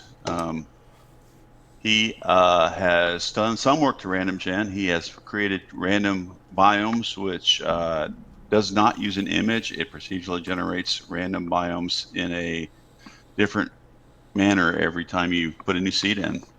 So we're excited about that change. He separated wilderness POI placement, so trader placement can be more predictable. So traders are a little more easier to get to, and he's changed initial spawns to make it easier for new players. So it kind of spawns you in the forest first, in a friendly zone, and then you can venture out to the more difficult zones as you gain levels and want to take the risk. He has worked hard on making it so POIs, you won't see as many duplicate POIs in the world. It tries to exhaust the entire list of POIs before you see duplicates. That's a big change. The reason that's a big change, along with a bug that was stopping a lot of POIs from being spawned in wilderness, is that the level design team has gotten the list of POIs that can spawn in random gen up to 513 unique POIs that could spawn in random gen. And you are going to see a breadth of POIs in random gen like you haven't seen in the previous alpha, because of not only the number, but because of the changes to the algorithm that attempt to place all POIs as unique as they can be in the world before it goes to a duplicate of any sort, which with 513, you might not see nearly as many duplicates, along with some cleanup that we've done to make POIs that are not very compelling, that need reworked, pulled out of the list, some of those. But anyway, we're excited about this next installment of Random Gen. A lot of you asked for random biomes and some of these other features. Trader-to-trader quests also appear in Random Gen, so it'll take you to one trader and lead you to the next trader after you do 10 quests for the trader. Yeah, we haven't told them that, so we did change the number of quests required to go to the next tier. So now instead of 5 quests, it's actually 10 quests. So you have to do 10 tier 1s to get to tier 2, and so forth. And so, but it leads you to the next trader. You don't have to guess where he is if you do that, if you follow that path. Yeah. It's a part of a framework towards our gold progression, which would lead you from trader to trader to finally meet the Faction faction leaders. Yes, eventually. So that's where our goal for this framework was to move towards that. And we will be able to go to previous tiers, but not in Alpha 19. So, someone asked. So, the theater's still in the game. The theater is, the adult movie theater is still in the game, and we would like to overhaul that. Looking at the list today, there's like over 40 new POIs or overhauled POIs that you guys, if you watched the Monday stream, you would have saw like a big preview of the commercial POIs. They're amazing looking. The hard work of the environment art team and the level designers together is really showing off the quality of 7 days. And you can watch that video in the Monday night stream. We're posting all the videos of all the streams. It's in one playlist on YouTube, so if you just find one of them, you can find all of them. Do we want to go ahead and move to the Q&A section at this point? Since I would think so. You can, anyway. Let's put all the guys into the screen. Okay, everybody, you're all getting back on the screen. So just take off your dress or what you're wearing and put on man clothes. No. Okay. Oh, come on. Oh no, mining helmet. With the light again. He wins Wacky Hat Wednesday, so. Oh, he does. Now he's just showing Damn off. it, Shawn. I'm just testing the stream delay. It looks like it's a good 3 seconds here or something. Okay, so now everybody, this is your moment. Just start asking questions.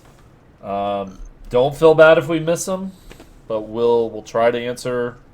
Try to just keep answering questions until we decide we're tired and we're like, no, we're done. Wait, will you add a POI for boxing gym called Knuckle Rubs? That sounds very appealing.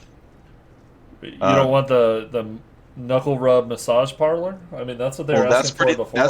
That's pretty good too. So, but the knuckle rub boxing club does sound kind of cool too. I mean, both of those sound good. Actually, I think it's a whole. It's going to become. It's going to chain. It's going to be like the 6th or 7th brand now. Wait. Oh, anyway, so knuckle rub barbecue. So for the guys who are here tonight, for Ryan, Steve, Zack, and Shawn, let's get some questions for these guys. Here's one for Zack. Can we choose off music manually? Only off combat music, for example? I'm assuming you're meaning turn off one type. Yeah, is that like you're asking if you can like turn off specific things like exploration, space, that sort of thing? Yeah, no, it's kind of an all or nothing package. So you mean there's not an option screen with 1,000 checkbox on it? As desirable as that would be, it does not exist. If you have a little bit of XML expertise, you could I think you might be able to modify the game XML to do more with it if you desire. Zach, can you? I'll have to check on that actually. Yeah, I was about to say. I mean, do you have it set up where you can say like if they just comment out the suspense section that it just didn't do anything, or is that going to crap on itself? Or wait, I'm honestly not sure. Just I gotta okay. this. We'll find out, everybody. Nice hat, Richard. Do they come in men's style too? Are you kidding me? Wait. My hat size is like 5-gallon bucket. Wait a minute. We were answering a serious question and you you're like, wait a minute. You're going to talk about my hat? I'm sorry. Apologize. No. There's so many questions right there, and you guys are just messing around, It's all right, Rick. My hair got called a hat, so. Oh. Well, I guess we're both getting kind of roasted tonight then. It's okay. Oh, here's a good one for Shawn. Is dynamic resolution going to be in A19? You actually didn't talk about it. I know I didn't. I saw that section, but I was like, I already, gabbed for long enough, so, But since they're asking, yes, it is in A19, and it works. and it is disabled by default because it may not always be great for some people. Some people may not like it, so the safe choice was just to turn it off for now anyway. You can run it in two modes. You can basically do auto, or you can set it to do a fixed scale. Auto just moves the resolution up and down based upon your frame rate. Once you get down below a number that you can set, it starts dropping your resolution, and then once it gets up around 60, it'll start increasing it. The reason there is a fixed scale mode is because there are times when, say, you want to play the game at 4K and have a 4K UI, but you would like to see, oh, I can't quite get to 60 FPS. I'm running at 45 or 50 or whatever. You can actually take the scale slider and push it down to say like 80%, and then the 3D rendering will actually happen at like that lower resolution, which may be enough to get you up to 60, and then you're playing at 4K, but you're getting 60 effectively and still having a high quality UI. And that's actually something I did in playing Battlefield 5. It actually has a manual scale slider, and I did that same exact thing to get myself to 60 playing at 4K. So it is useful for that. Zack, can we have inspirational guitar riffs when we do something cool? There's a question. I suppose we could. I mean, I think you'd have to be a lot more specific than that. I mean, just yeah. What do you consider cool. good? I got oh man, trying it. And there's Get that every single time you kill any zombie. Exactly. What else we got here? Road improvements. I think some of the changes to how we handled cities has led to some improvements for roads, but we're still working out some kinks there.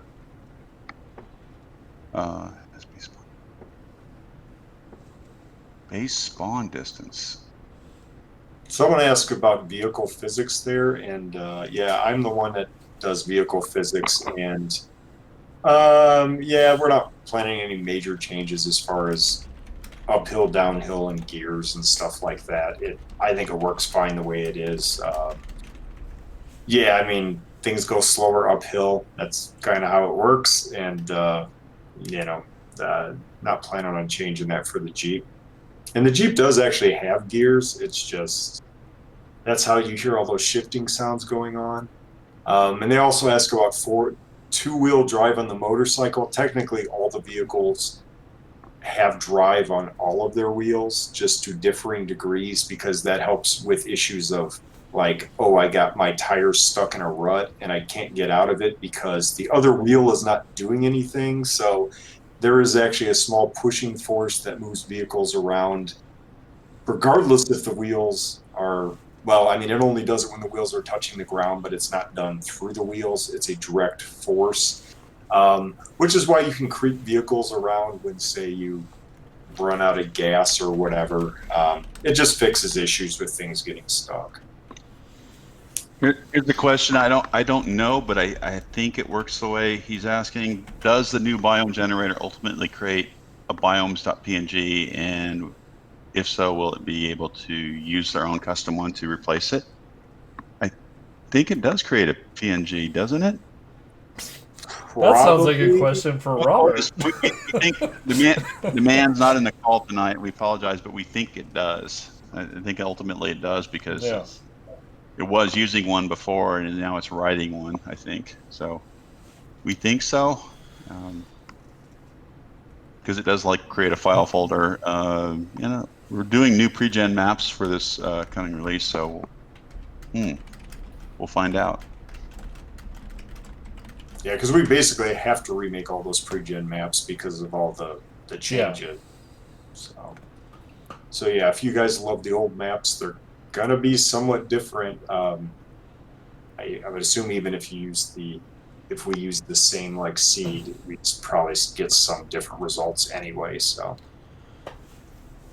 here's one towards Steve and Shawn for like followers. What are the complications on coding the follower AI on the drone with multiplayer? does it get confused who to follow?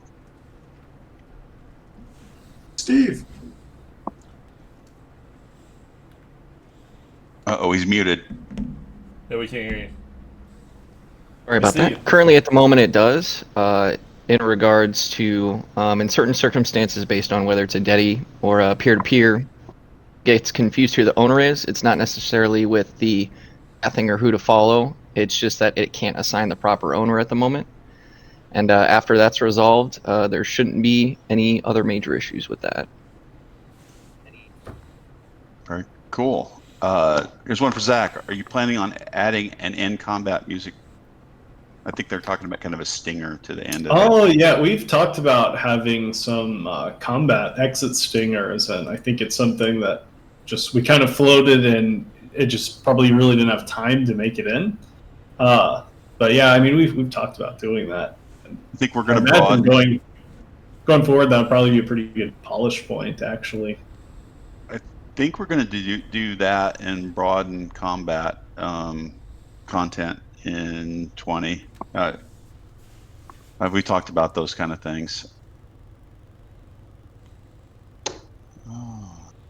How many drones per player will be allowed? Oh. I would assume one. I think we talked about one because they're fairly OP. Yeah. With like mods you can install on them to increase storage or firing capabilities, or teddy bear heads. For those of you might have saw that on Twitter. Okay. We had one for bleeding zombies. That would be a dismemberment update. Oh yeah. Well, they were asking about bleed effects on zombies, if you can see it, and yeah, there's like a blood splattery effect coming off the zombies. You don't see it on their body, but you know there is an effect for it. So one person says that Mad Mole had confirmed on the forums at 2, so you could do 2 a drunk drone. That might be right. You know, if I'm hard to remember. I know we wanted to do some things to control how OP these were, and that would be one of those things where we have to take some measures. Balance. Yeah, I mean we just got to figure out what the best balance is. Yeah, because as far as I know, turrets, I don't know that it matters which type of turret you have over there. I think you can just have 2, period. The 2 closest ones are active. I'm pretty sure that would be how the sledge versus the turret work. That you would just the 2 closest ones would be active. Doesn't matter what type they are. Here's a question about random gen. Maybe Shawn, you can chime in on this, but I think I might have the answer. But I'm curious about the road generation RWG. How is it done in terms of algorithm and your approach for road generation? It's A-star based, isn't it? I don't know the exact tech he's using for that. I just know it's an extra like pass where it runs roads across the map and splices them up together. But yeah, I don't know exactly what he's doing there. I believe it's an A-star type of an approach, but yeah, maybe we can convince the man to come to the next stream on that Alpha 20.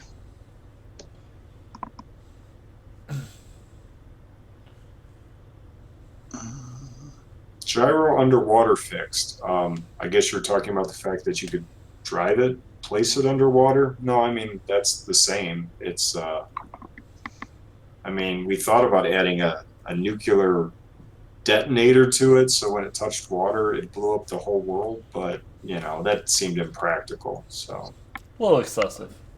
Did you guys fix wedge tip block exploits? Yes, those are good. Yeah, I thought that was mentioned.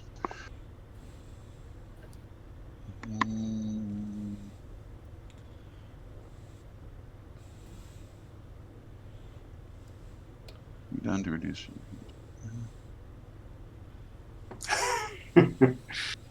They don't think a nuclear explosion is impractical, or at least some people evidently don't. I mean, it kind of end your game. I guess that would be an end game solution. People want an end to their game. Celebration music like Bill and Ted. What do you think, Zach? Thumbs up?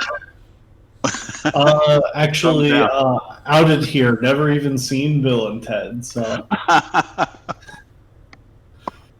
sorry, guys. I think it was like kind of a funky guitar riff. I don't know it, but if I did, I'd play it right now.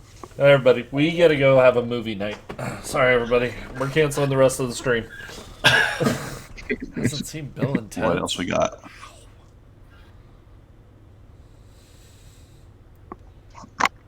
Vehicle crash physics? Are the towers back in random gen?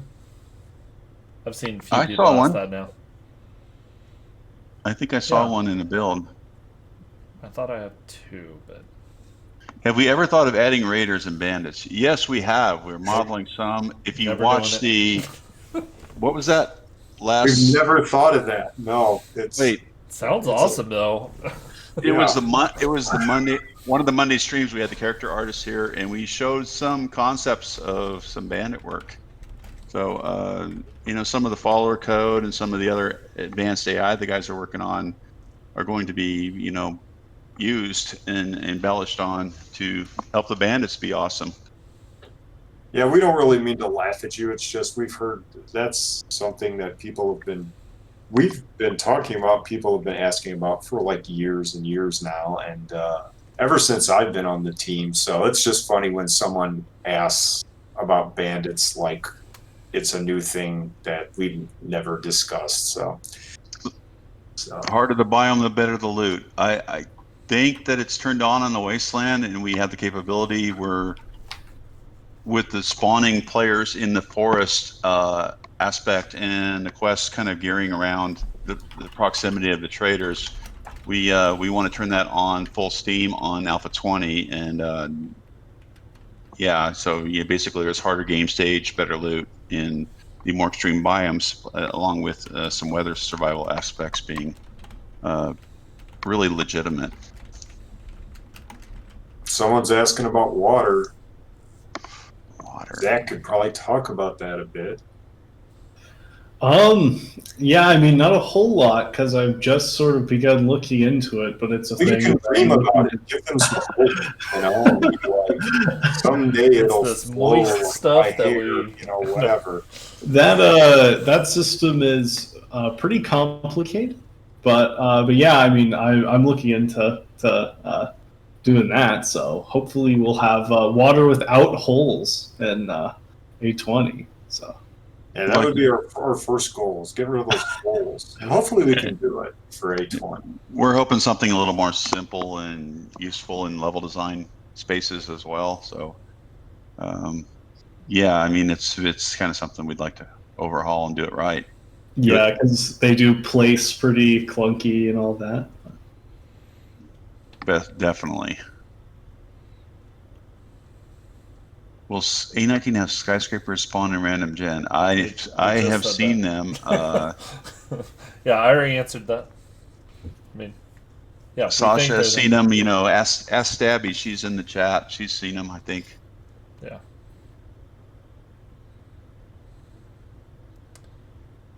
Now, I'm not planning any horses in the game, so that one's... Is there a HUD icon plan for the junk turrets?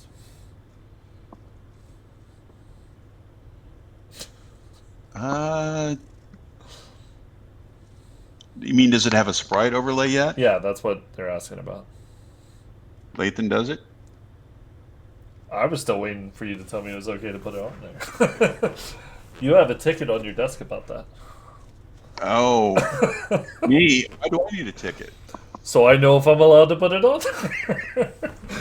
Well, if it's desired and you think it makes sense, then I think it would make sense for all those because take your own initiative and do it. You're going to be really upset if you put one of those down and then you lost track of it because you got chased by 5 or 6 zombies. So I mean, I would just think. I mean, we're probably not like a long distance, but I agree. The short distance. Yeah. No harm at this point if it's like 2 lines of code in the XML. Yeah. Sure. Well, there you go, everybody. When are we gonna fix water? Well, I mean, we already just told you A20 and beyond, so not right now would be the answer. We still have no plans of hiding the electrical wires. So I mean, the best way to hide them is to not put them down, and then you won't have any to see. So that's a very excessive way. just don't use electricity if you don't like I water. mean, there is a way. I mean, hey. Yeah, no. Okay, so does the trader follow quest always send to unknown traders? Are you talking about the trader to trader quest? So if you are talking about that, yes, it will take you to one that you have not previously quested to. So that means when you get the White River Citizen quest, it sends you to a trader.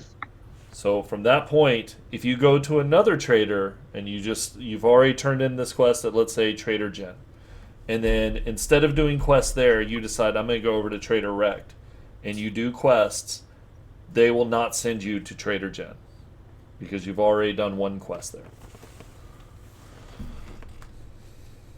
So Roland asked a very important question. Oh no! Because he loves to be such a troll. He asked, "Are the wedge tips fixed?" Let me think. Yes! Shawn, I can give you the right to ban Roland if you would like. Here, I'll give you temporary mod. You can ban. Here, I got a place for the wedge tip. That's true. We could give him a wedge tip.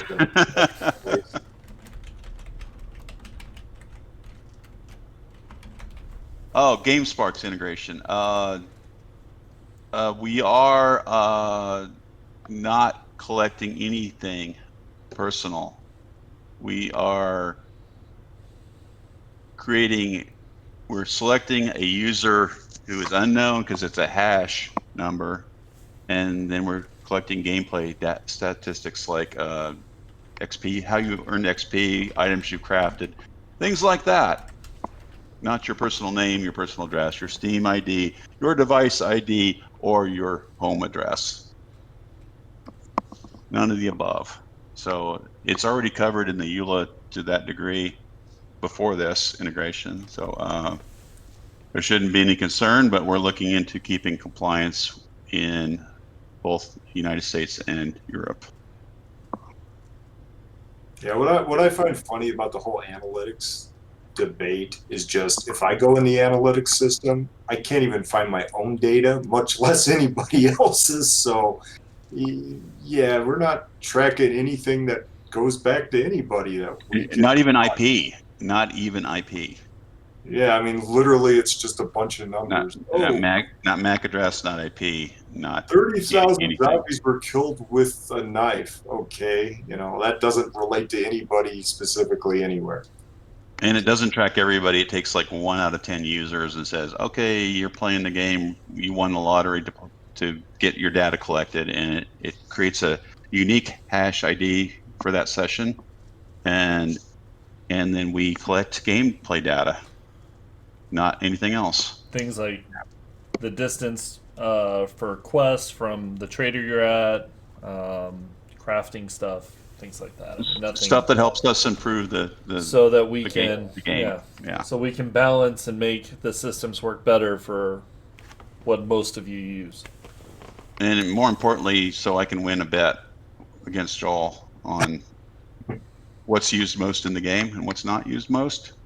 So yes, I think people are just worried that we'll find out how many times they die to their own spikes after they fall off their fort wall.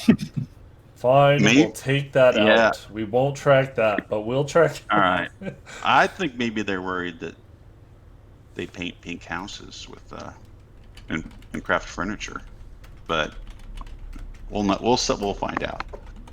Well, what's funny too is I didn't even know this till a couple months ago, but I looked at the Unity EULA, and like Unity every Unity game already sends Unity a bunch of your system information and all this stuff, and even the editor when we're working in Unity on the game, is sending Unity information about us working on the game every time we like launch the editor and sign in and all this stuff. So that's already been going on. You know, everything's being tracked in every one of these apps. You know, you start up Yeah. Windows, Microsoft knows that you started up Windows, whatever. Unless you unplug your internet connection, you know. Here's a question. Where can I buy a 7-day shirt? You can go to 7daystoDie.com and look under merch and then go to our Amazon Right there's page. the link.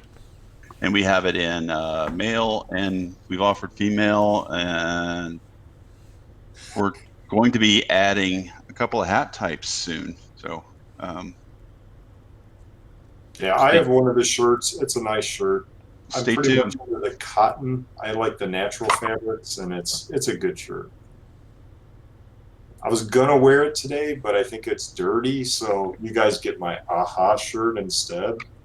The best band ever. The best band ever. Yes, for those of you who know about 80s bands.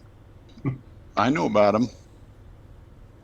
And they're still around. The Germans know about them to this day because they're still popular, like in Europe, just not the United States. Wait, Kool-Aid, are you saying that you want a 7 Days to Die brand mining helmet as a merch? Is that? That's be badass. I mean, it sounds really cool. I mean, I'm not. Does it look like I'm this? not actually. It No. does. I mean, that's not even me joking. I mean, it does actually kind of sound cool. I'm not totally against that.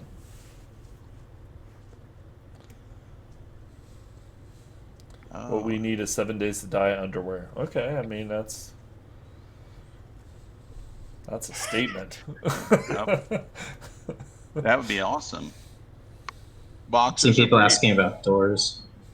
Oh, the doors. The shooting through holes in doors, but we were gonna rework doors in Alpha 20. Right now, it's a weird like technical limitation on shooting through holes.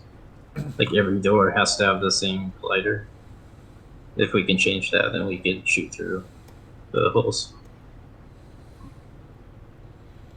Yeah, that'll be slightly challenging just because, I mean, technically we do downgrade our doors now, which could change the collider, but we're talking about getting rid of the door, making the doors work with just like a single model and some other changes. But yeah, I mean, ultimately we need to change the colliders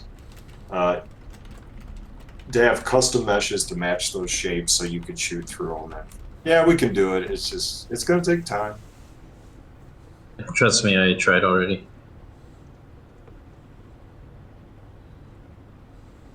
Where can I get my 7 Days to Die duster? Wow.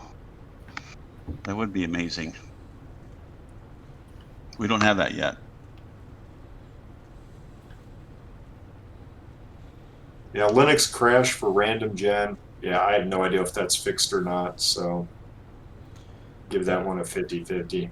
Guys, we do not know what time Alpha 19 will release on Monday. And I don't even think did we actually say it was for sure, or did you actually confirm it, Rick? We're like 99% on for Yeah. a Friday. A Friday, 99.9% for a Friday streamer weekend starting and a Monday public experimental following that. That's it's playing pretty good. We think that you guys could live with the problems that we have so far that are known issues, and we can fix more along the way. We've been playing it for a while. It does have some issues, but we're working through them. But we played a 3-hour session last night and minor stuff. Yep. 7 Days to Die teddy bear. That would be great. Wait, how about Big Mama body pillow? Big Mama body pillow. That now you're talking. I still want one of those, like the stress balls that they have where you squeeze it and the eyes pop out, but have it in the shape of our zombies. That'd be great. Underwear with Dig Quest. Yeah. I'd like some of the other brands that we're doing, like, passing gas to be on a trucker hat or something like that. I think that would be pretty popular. 7 days to die pillow cover. Did Mad Mole claim his death was a glitch? I'm not going to answer that. He's going to watch this VOD. Maybe. He has always been pretty good at video games. Yeah. Someone wants to know about vehicle mods. We actually have vehicle mods working. There's actually like 3 test vehicle mods in A18. It's just they were for me to test, not for public release. So in theory, we're pretty close, but we probably have several weeks of work. 420 to get some mods in that do things like change the light brightness or the speed of the vehicle, because basically I already made mods that the test mods already do a few things like that. So it's just a matter of making recipes and putting them in loot lists and figuring out all the details for how you're going to get these mods. And once we do all that, yeah, they'll work and we'll have them. Yeah. Can we get a reset XP on death server option? The dead is dead option. Yeah, I mean, we've dead talked is dead. about it. We've talked about it plenty. I can't see that not making it into the gold version of the game. To answer your question, so yeah, we would not like sure to do when. that. Yeah. Anything that gives the game a lot of legs in the simulation replay value, we're open to for game options, especially if we scale the options window bigger and overhaul the HUD. Then there's more space to do cool options like that are not that time consuming. Several people have asked about Vulkan, using the Vulkan graphics API, and it's basically still a work in progress. And for the most part, we're at the mercy of Unity. Every time I've tried it in the past, it just crashes after, a few minutes, or it's basically just unstable, and we have no real control over it. We pretty much just turn it on and say, hey, use Vulkan, and then Unity says, hey, I'm going to crash. And until they put out a newer version of Unity that has more stable Vulkan in it, and then we have the time to update to that version, that's what it's going to take to get us on Vulkan. A version that works.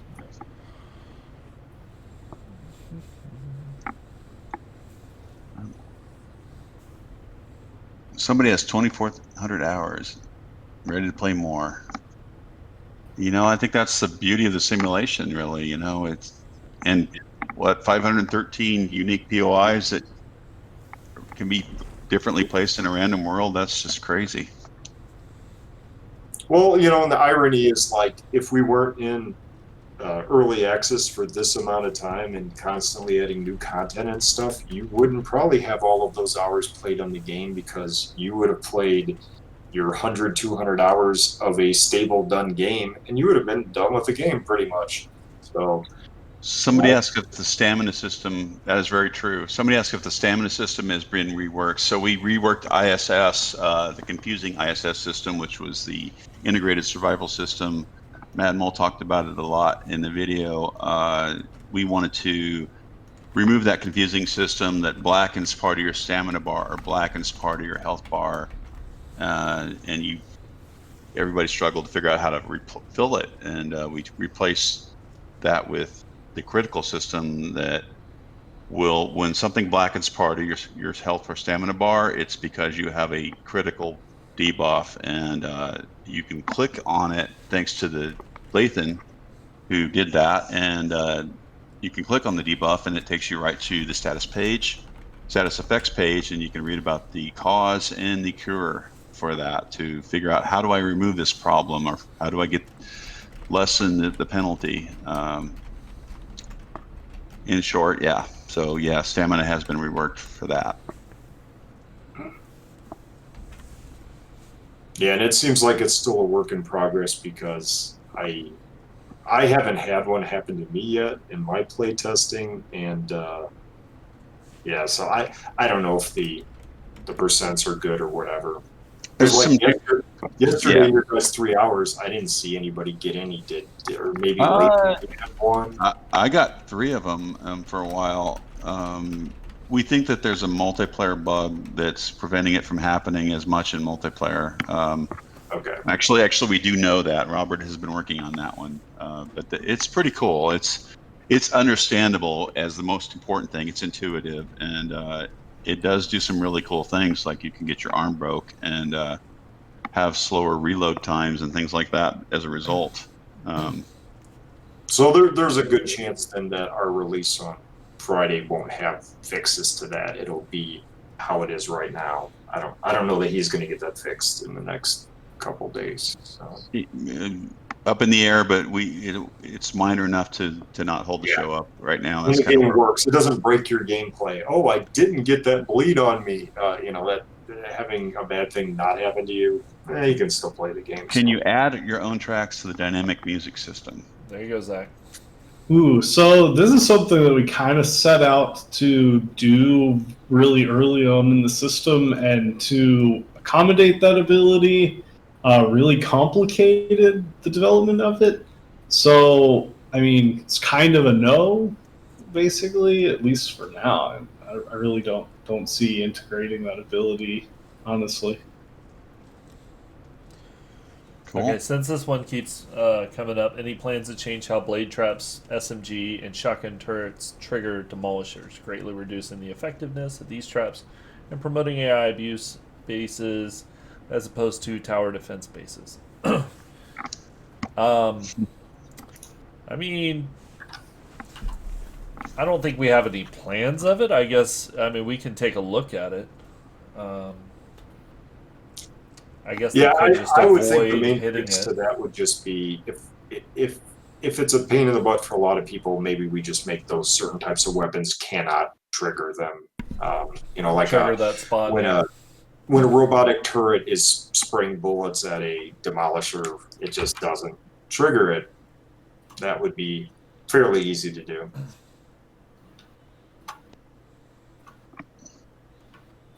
Are we releasing release notes tomorrow? They've been asking about Friday. The plan is to release them tomorrow afternoon, along with the streamer weekend list. Who's streaming? So yeah, we're hoping to get those out to you guys tomorrow. Worst case, Friday morning. Yeah, it's a nice long read. It'll take you guys a while to get through it. It's a lot of. It's more team's bigger, so there's a lot of content and a lot of fixes, a lot of changes. But we think all the changes are good, so we don't think we're going to have any buddy miss Alpha 18 aspects. There wasn't really any super destructive changes that happened in the move from 18 to 19 that I can think of. Unless somebody misses the ISS system the way it was, and I don't think that's going to be the case. There will always be that one person, you guarantee. There's that one guy. No! I loved it. I loved it. I saw someone's been asking about repeating texture patterns, tiling several times there. We improved that in 18 with splat maps, and I'm sure we could do some more work there. There's some updates to the splat map tech we could maybe pull down and see if we can take more advantage of. But yeah, the bottom line with all tiling in video games is that you only have X amount of texture space, and you either make the textures really big so they don't tile, then they look blurry, or you make them small so they're detailed, but then they're going to end up tiling. And the typical trick is to try to overlay both of those types of textures on top of each other, so you have a high-res detail one that tiles, and then a noisier, lower-res, larger scale one that is blurrier, but it helps mask it. And that's just, you're always going to have some amount of tiling in video games until we end up with our infinite RAM GPUs in the year 2050 or something. It's Scrubbo, we don't need parachutes. You have the candy now. Oh, there's that one What are that they called? what's it called? I think Oh it's like shit, yeah, or I think something like that's- that. Something like that. Anyway, you can take it and fall from any height for a brief period of time Yeah. without damage. Yeah, that's the new parachute. Yeah, there's a question about the drone and the sledge scaling with int and your tech perks. I'm guessing they do, but I don't know. I don't know if one of you guys knows. Sure. In the future, it could potentially tie into that. We just haven't made it to that point right now. At the moment, it's just kind of getting the minimal viable drone going up and working, so we can kind of balance that out and see if it's too OP. And then we'd really have something to kind of start moving into there. But for right now, that's still just up in the air and on the table. But most likely further down the line, it will have some tie-in with that to make it work with the intellect tree. Yeah, someone asked about stone versus iron calling screamers when you're breaking it, and that's probably just a tweak with the amount of heat generated from hitting those different surfaces. You know, all of that stuff is borderline. They actually all would call a screamer. It's just a matter of how often you repeat it and smash stuff and do things. And you're just seeing cases to where I'm smashing on stone and it doesn't quite get high enough to make a screamer, and you bash on iron and oh, it did get high enough to get you a screamer. And that's just more long-term tweaking of, you know, the game. Somebody asked about A20. You know, tentatively we're thinking we're getting experimental June 29th, and we think it'll be stable by mid-July, and then most of the programmers are going to be occupied with patching and fixing some bugs for a few weeks. But we are going to be working on a planned roadmap for Alpha 20, and ideally we'd like to get an Alpha 20 into your hands before Christmas. That's got some limited set of great features that we focus on. But we can't talk about those features now because I don't want to sign a check that the programmers can't do. Can't cash that. Yeah, I mean, you know, ultimately we'll get what we can get done for the next alpha, and that's what you guys are going to get. So, yeah. He said we're hoping, everybody. He didn't like 100% confirm it. It's all a hope and a dream and a prayer at the end of the day, and you know, half of video game development is a bunch of random garbage that you never thought was going to happen to you. You know, and Right. oh, look at all these weird bugs, and why don't these things work? And you just deal with it, and it takes time. TFP has we've had growing pains. We've grown, and you know, we do our best to plan, but we don't have a crystal ball on, you know, places I worked before. They always try to guess when a build was going to be done, and it's like they're never right. They could get out a spreadsheet, and you could work on it for hundreds of hours and still not get it right. It's really all about scope. Trying not to get too much done in one alpha. That's been part of our problem. We historically we like ambitious ideas. That's why we tried 7 Days to Die, and so we've also had some very ambitious alphas. But we're learning to try to do less and do it really well. That's so we do think it's possible to do an Alpha 20 by Christmas with the right roadmap and the right scope. So hopefully, Yeah, literally, scope is everything. If it's a small scope, we can make an alpha in a month. If the scope was like we changed 5 things, there we go. But you do have to if you want to move some big things and do great things, sometimes you have to give it time, you know. Right, because you can't give them like half a feature. Here's your half feature that doesn't work. That nobody wants that. Yep, exactly. Yeah, someone is asking about the spotlight. Yeah, I don't know if the spotlight's been changed, or I should say, I don't know how it looks in linear lighting because I don't think I've tried to fire one up and look at it. I don't know that any of us knows that question. One of those many unknowns. There's some food changes. Does cooked food still No, food poisoning does not happen from cooked food in 19. The testing, you can thank the testing team for that feedback. They did not like involuntary vomiting from cooked food. Does anybody else on the team remember that change? Who's on the call? No. Ask the tech. Stabby's talking about it. So yeah, I'm pretty sure that's true. We did kind of remove that, and I think it's like rotten food or other foods that have the chance for the food poisoning. So yeah. By the way, everybody, Stabby's one of our guests for tomorrow night. You can ask She's her gonna then. be That's playing. right. Yeah. She's going to be telling us about her favorite features and stuff. And she can yell at you directly instead Yep. of the chat. So. These are all true things. Someone's asking about performance costs of lights.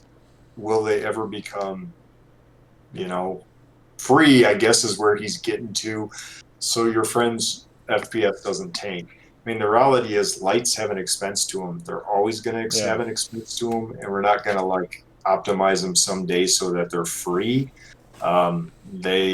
Lights and game engines are always expensive, and it's just a matter of, making them as cheap as you can get away with. And I think they do a reasonably good job with how they're set up right now. And that was a change I made in 19 also, that another one of the changes I wanted personally was lights now don't update, like the range and the intensity of the light actually updates smoothly over time for the ones that are close to you, instead of it was very jerky before. It was basically updated at a very low frame rate, and you would see the lights popping bigger and smaller and all of that. That always bugged me.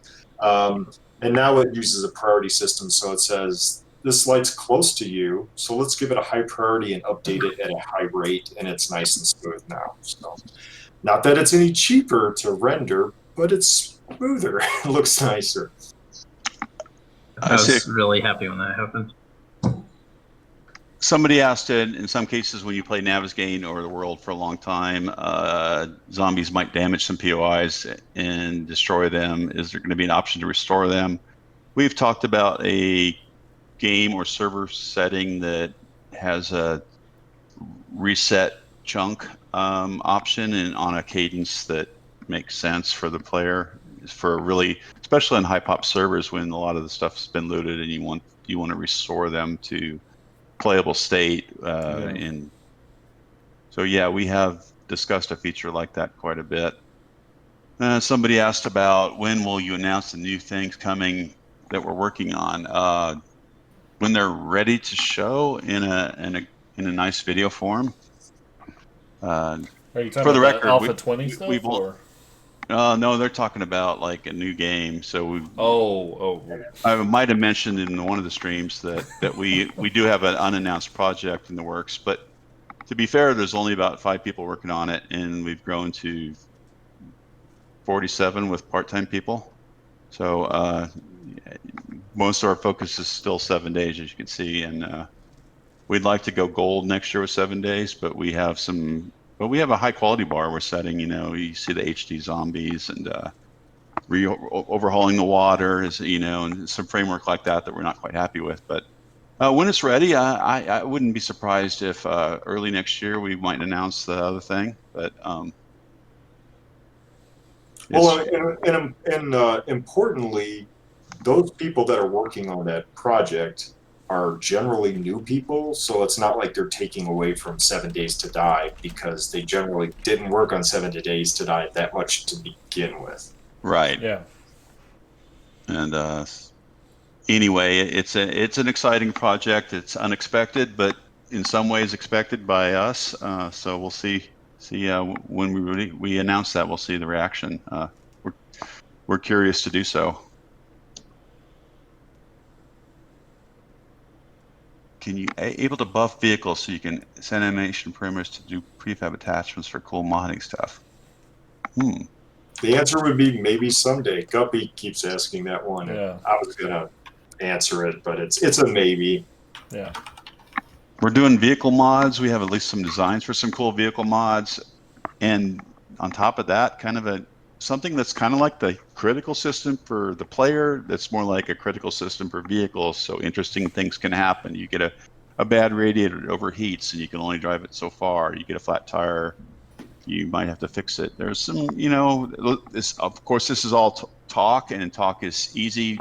Actual development is not always easy. So some of those designs may or may not happen based on our bandwidth and the reality of game development. Let's see if we can get some more questions for some of the other guys.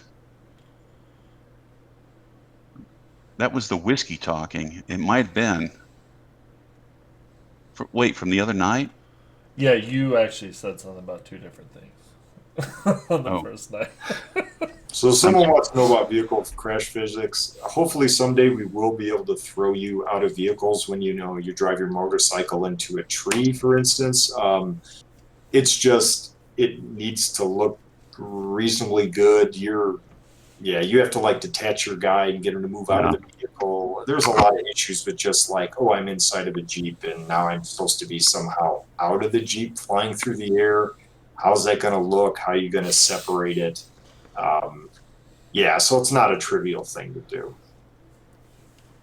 Here's an important question. Can we crowdfund and overnight Rick a new cam? Oh, it's pretty bad, huh?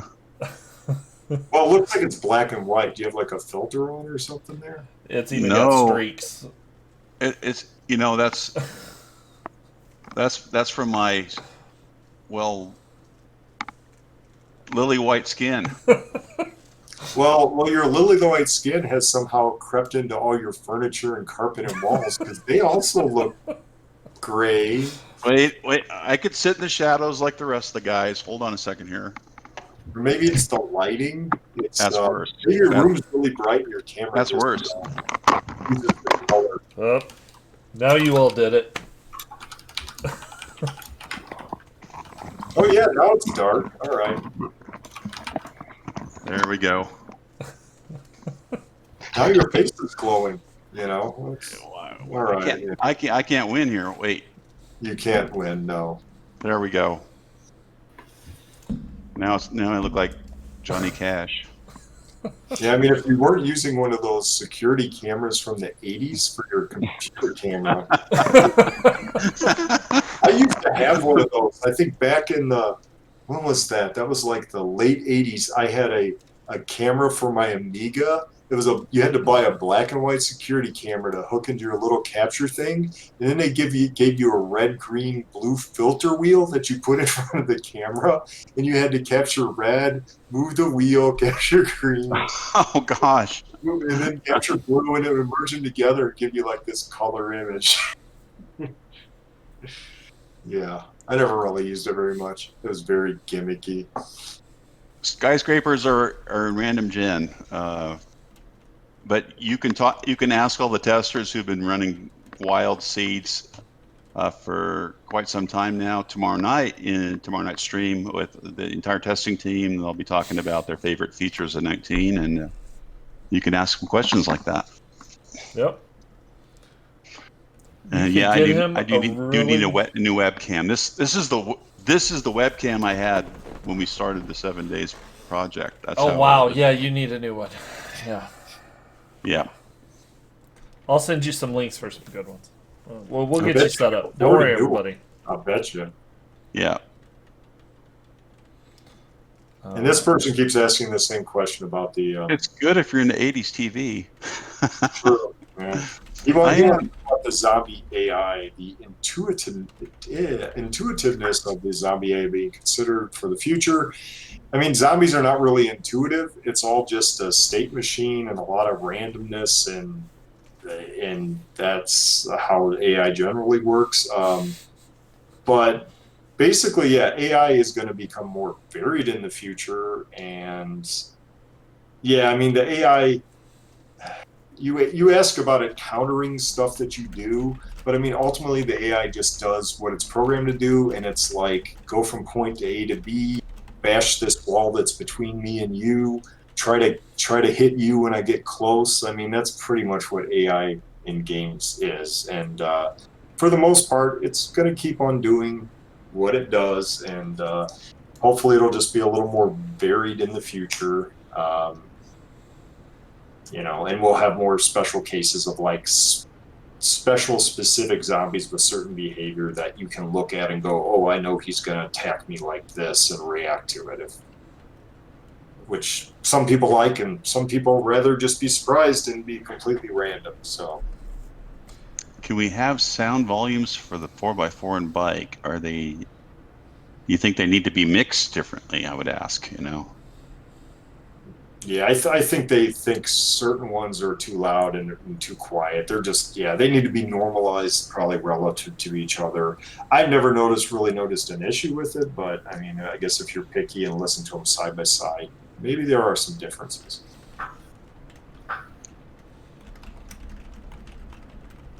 New models for the gun sights. Actually, that's an interesting topic. It's just been brought up. Ryan, you've been involved in that discussion somewhat, have you? Changing the overlays or just the first person? To change the system so that more of the new gun models use custom scopes that are hidden within the prefab and unhide based on attaching mods to them, etc. We have done that on the Desert Eagle and some other stuff, and we're working on that system. I think it's working on one or two weapons, but likely going mainline in Alpha 20. Basically, better looking custom models. We had a system that used kind of the shared models for a lot of weapons with offsets, but Robert and Brian and Joel worked on something new to improve that technology, reduce bugs, and make them look better. So yeah, there's only a couple models it's happening on it for 19 now. It could maybe be like a 0.5 thing, depending on how it goes. Yeah, it's proven out, and it looks great, and it is working. I think on the new Desert Eagle, I think it's working on. But yeah, that's the first one. Okay.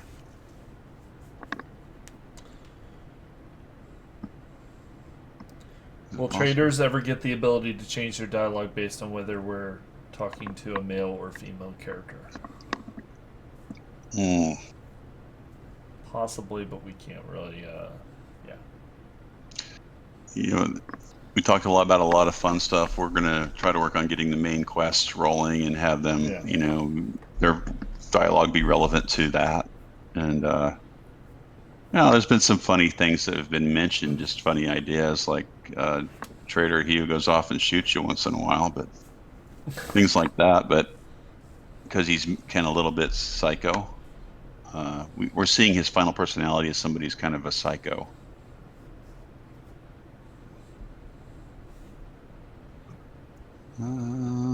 Special. No wolf taming is planned, so we can just say no to that one. Yeah. Except maybe someday, because you always have to leave the door open. Never say never. A year from now, we'll be like, this AI is working really well. These NPC bandit guys, they can follow you now. Let's apply it to a wolf. Boom, it works. You never know. Can land claim block be changed to higher resources so people don't use it as an invincible block to stand on? An invincible block to stand on. Which is interesting. I've never heard of that one, but someone was saying you could put down a frame, put your land claim on top of the frame, and then stand up on top of that, and I guess then the zombies take forever to bash through the land claim block before they can get to you. Yeah. Yeah, I mean, I'm sure that if we figured out what that exploit is, we can do something about that. Make zombies attack, not... Because it sounds like the fix is the zombies would attack the frame on the bottom, and then the land claim, I'm guessing, would fall down and break, and that would fix it. So yeah, we can maybe fix that someday. Possibly. Possibly, exactly. Is animal husbandry something on the roadmap? No, but we have to save a few features for 7 days too, guys, because I mean it does have like a ridiculous amount of features already. Yeah, someone's asking about stunt vehicle physics, and basically, I would assume you want to turn off the auto upwriting code, which you can actually do in XML. So if somebody made a mod that changed XML, you could disable the upwriting code, and then basically your Jeep could land upside down and whatever. Evil Knievel simulation, Shawn. Yeah. Let's do it. Yeah, it wouldn't. Yeah, I mean, it wouldn't be hard for someone to mod if they want to turn that off. It's although there is the one issue: your bicycle, while you're riding it, your motorcycle, mini bike, might just fall over on the side because that upwriting code is what keeps you from falling over. So yeah. We talked about some changes to RWG, but Mr. Robert Shawn was not here tonight, so we filled in a little bit on some of that stuff earlier. The high takeaway points is there's random biomes. Traders are easier to find. There's a better mix of POIs. There's 513 unique POIs that can spawn, and you're going to see a lot more variety in 19.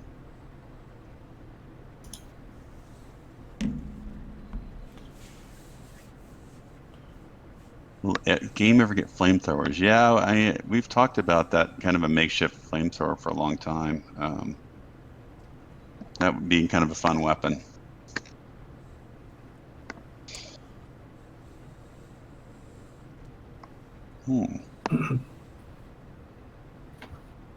What else we got here? Do you think zombies are more or less dangerous in A19? A little bit of both. Because of the falling in breakthrough code where they have a chance to ragdoll,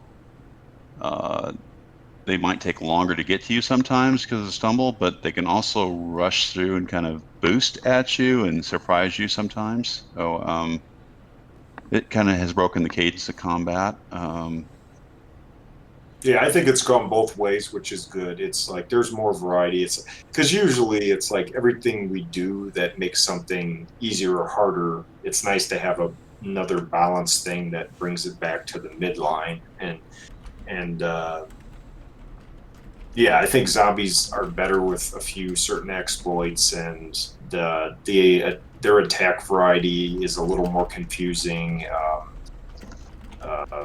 And yeah, that kind of makes it a little harder, but the stumbling and falling and such also makes it easier in some aspects. So, yeah. Somebody asked, where did you get the idea for trader music? So there's two things there. There's one is the idea of adding trader music. I would say was more like, other games would have this kind of thing. I think of more like, the good, bad, the ugly classic films, where you get music for the characters in it, and the music attempts to capture the personality of those characters, and which is kind of what we did there with that. That's at least my take on it. Zach might have some comments on that, what he feels, why we did that. Yeah, I mean, I feel like it just kind of adds a flavor to the traders as characters.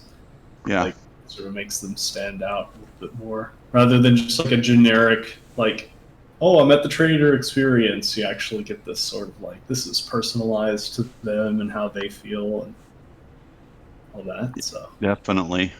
It adds quite a bit. There's a lot of people asking about colorblind mode. If we ever plan on adding something for that. Oh, I can't see that message because I'm colorblind. Actually, you know what's funny? I can make that joke because I actually am colorblind. I'm red-green color deficient, so I actually have trouble telling like yellows from greens. So, yeah. So anyway, no plans that I'm aware of. I didn't know that.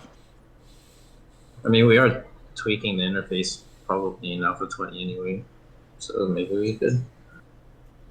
It would just be like different bars, right? Health bar, stamina bar. I would think for the most part, wouldn't that be? Wait, what are they talking about there? No, we were still talking about the colorblind mode. It's like an alternate color scheme. Oh yeah. Actually, Unity actually has that an alternate color mode for when you're using the profiler, and I've actually turned it on a few times because I find their colors to be confusing and annoying, and it just basically swaps out for a different set of kind of confusing colors. I don't think it helps anything, but Unity does it in their own editor a little bit. Food bar, the water bar. Okay, so are the same color? Well, we can't speak to the color blindness issue of that, but there's a good chance that we might put a small light. We're working on. Ryan has been working hard on reimagining kind of a gold UI for the game, and I can see us maybe doing a treatment where there's some really tiny little icons by those bars on the left side of them to signify what they are from not a color standpoint, but just an icon standpoint. I see a question here. Is exploration music just when nothing else is going on, or is there a specific trigger for it? So yeah, exploration is. There are a few things that basically play into whether or not you're going to get exploration. One of them is just sheer randomness, which is based on how much daily allotted you've opted into. So yeah, the moment will come and it'll roll for it. So that's how you get exploration out of silence. But it's also looking at things like, are you inside of a POI? Are you away from home? This type of thing. And it requires that you be in a safe threat level range, basically. So exploration is pretty much supposed to be that scenario where you're just kind of out and about, but under no real threat. And will special zombies, boss zombies, get their own music eventually? That's an interesting idea. I don't think that type of thing would be too terribly difficult to do. Actually, if you counted them as higher points in threat level potentially, and then gave them a stinger associated with it, maybe something like that. But I could tap in directly to their entity and just like signal to DMS like, hey, this is like a special boss type zombie. I would think the hard part would just be you got to get some new music for it, and yeah, that's basically. But yeah, as far as telling it's a boss zombie, yeah, it would need to be a pretty insane zombie, really, to do something like that. I mean, we do have Grace, the giant. Oh yeah. Oh, and Grace has more health, by the way, too. You guys will find Grace a little harder to kill in A19. Same with bears, too. Bears have gotten a nice health buff. Charismatic nature skill being worked. You can roll back to the video of Mad Mole's stream on last Friday. He goes kind of an in-depth overview of the changes to the skill system.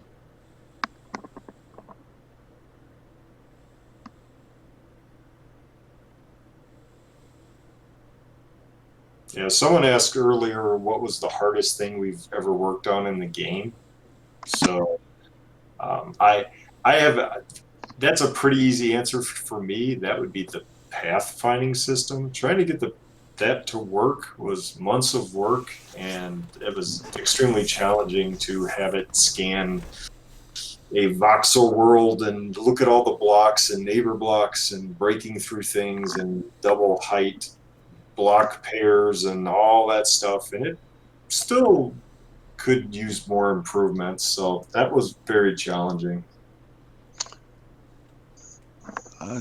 To me, historically, I think that's kind of always been one of the bigger ones. Us kind of getting that figured out to where it's really good, and almost everything in a fully destroyable, fully buildable game is challenging that you do. You can't take advantage of cheap lighting. You can't take advantage of static world elements. You have all these use cases that happen because there's a million ways to do things. That aspect in general of this kind of game is very challenging. Simulating wellness, we had wellness, and we went to ISS 1.0, and now we've evolved that. I think we finally landed on something that simulates that in a reasonably understandable way by players. Cross our fingers for that one. That one's a difficult thing to design. You don't see that in a lot of games. They just don't try stuff like that. But and sometimes that's a bad thing, Well, you're trying to do something different, and it backfires on you because you are actually trying to do something that hasn't been done really in a different way. If there was another game like it, we'd just say, well, hell, let's do it like those guys did it. But there really isn't in that particular feature.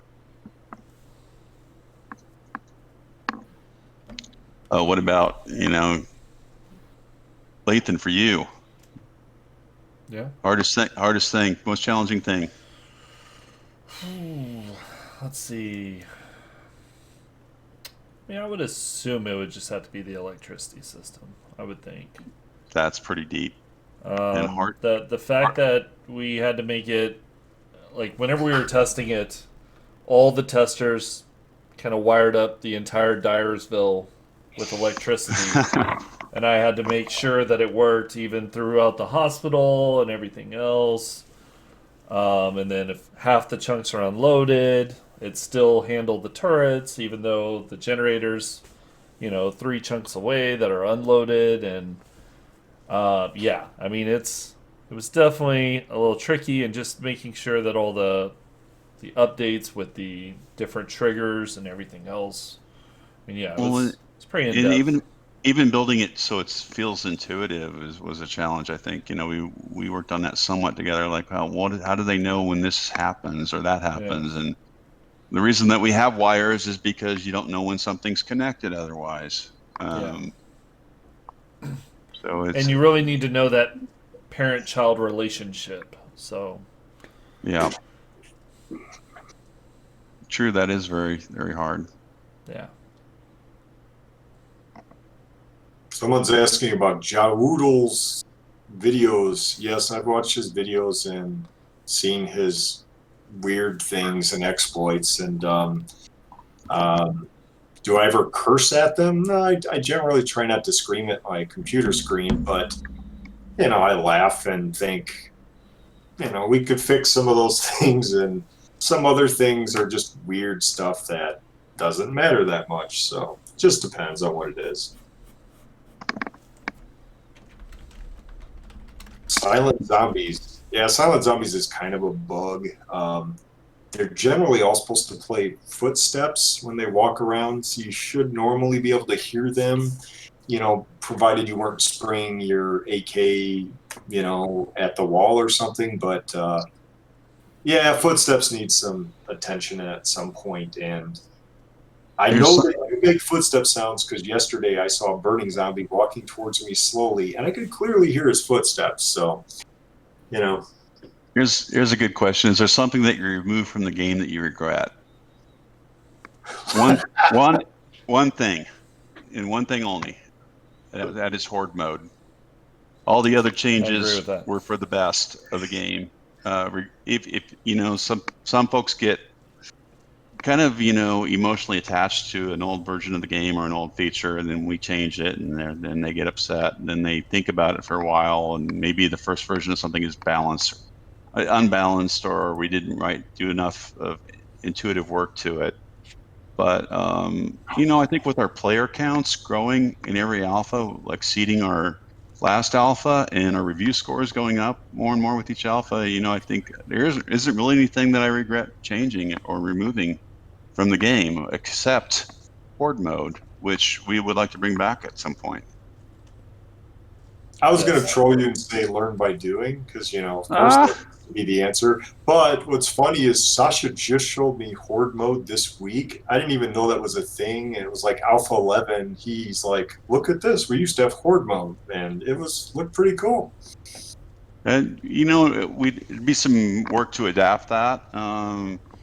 We would like to bring that back and, add Twitch integration. Mr. Lathan's had that genius idea. We'd love to do that idea. Yeah, I mean, there's people get used to something, and then that's one of the biggest challenges for early access titles. You try something out, the game's successful, but the community likes something a certain way, and then you try to improve it, and they can't wipe their memory back to being a new player and go, oh, this is better than that was, and whereas focus groups would prove that to be the truth, but once something works a certain way, yeah, you don't want it changed, because it's like, well, I learned it that way, and it's the challenge. Early access has that problem. I guess you could call it a problem, but you get good feedback, and you get feedback that's very where people can't be objective anymore because of their because they love a feature the way it was. Yeah, and I would kind of think that horde mode wouldn't be that hard for us to add back. It's basically small map, blood moon every night, and airdrops. We kind of have to rip out skills and simplify crafting. Yes. Remove like some of the eating and drinking weren't really part of that. There's some challenges to strip down the AI, the UI, and simulate kind of like a healthy horde mode. Healthy blood moon, basically. Hey, this is what it's like to play a compressed blood moon. But yeah, we want to bring that back. So yeah. Yeah. There's parachute drops. Yeah, Guppy remembers there's parachute drops, and it dropped basically. Yeah. Ready weapons and frames to build, and you could harvest some resources. 5-minute, 24-hour cycle, I think. So 2.5 minutes in, it's night. They come for you every night. Had some of the probably strangest kind of where the zombies dug out the bottom of the fort and it collapsed in your base, and things like that happen in horde mode because of the frenzy of it and the performance and the sheer number of enemies.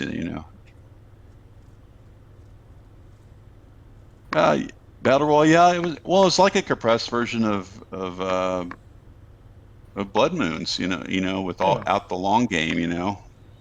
You co-op Just with really your buddy. short. Or Horde Nights. Yeah, like Horde Night in a 0.5 by 0.5 kilometer map. We've definitely had a lot of discussions on this, so not to say that it's coming too soon, but yeah. Anyway, yeah, somebody keeps asking about special effect type things in POIs, like dripping water from pipes and sparks, and we have talked about a system. It's actually, there's a spec written for it, for kind of to have some hazards that are placeable in POIs that the level designers can use to create interesting situations with steam and flames and electricity that you have to navigate through, or intermittent and things like that. It doesn't seem too complex. It could be something that makes it into the next alpha, but no promises. Yeah, because I've always thought it would be nice to have a system that is not block-based, where we could put accessories and POIs that are basically just points with IDs, and then it spawns whatever the prefab is for it. And that would allow us a lot more flexibility, and there's steam shooting off this pipe. You just stick one of those attachments on it, and it has a little prefab that shoots with a particle in it that pushes steam out. And no, you're talking my roots. I've worked on some games that were way more platforming than 7 days before. So yeah, because we have so many restrictions, just because we do so much jammed into blocks. We have to put this trim around this door and these edging, and the blocks have to all fit together. And a lot of times I look at it and just think it'd be so nice if we could just drop in, plop, there's a prefab, because technically there's nothing preventing us from just loading arbitrary prefabs and sticking them places. It's just we need to tie it into the POI editor so they could place them around the POI, and then we just need to spawn them when you load it. I think it would give us way more flexibility in the game. Oh yeah, for sure. So maybe a year from now.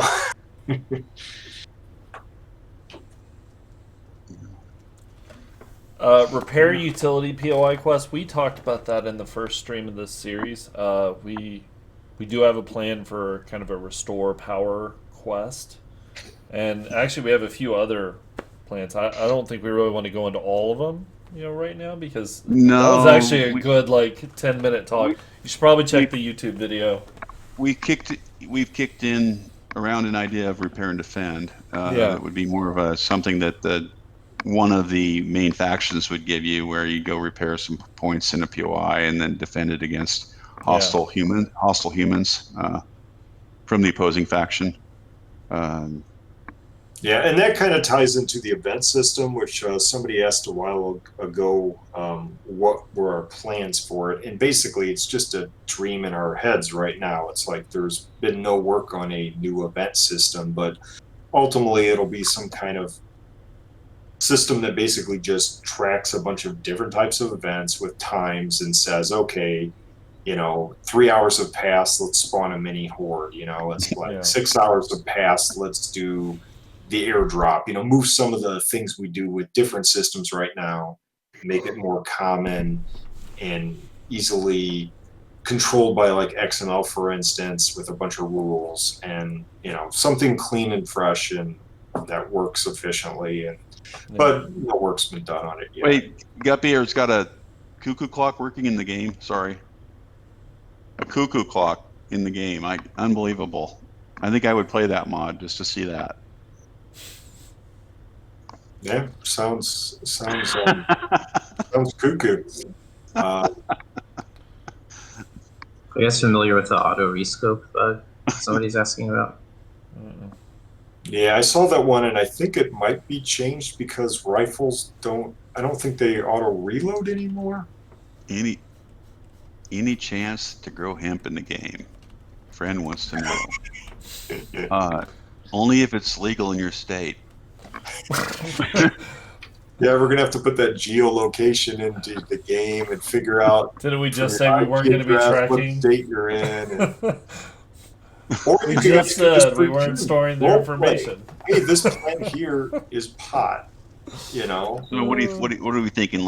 20 years in Arizona, will it be legal in Arizona? I don't know. Maybe. Just keep random genning until you get California.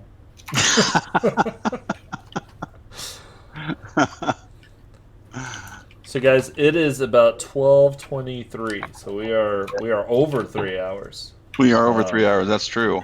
Yeah. So I think it might be time to kind of cut it. Yeah. So, hey, we want to thank all the guys from the team here that showed up tonight. They took their own time to answer questions, and these guys deserve a lot of credit. Everybody who's been on stream so far has deserved a lot of credit for coming to do this, and we wanted to give them a chance to talk and about what they do and what they love to do for the Fun Pimps. That said, tomorrow night, the next stream is up. The next live gameplay stream with probably some Q&A in that. All the testing team from 7 days will be on here talking about A19, their favorite features, playing the game. Probably talking about some pretty crazy bugs they've encountered over the years. That's up next. Friday, we're hoping by midday Central Time to have the streamer weekend kick off. So 171 streamers from 27 countries will be playing Alpha 19, giving away free keys.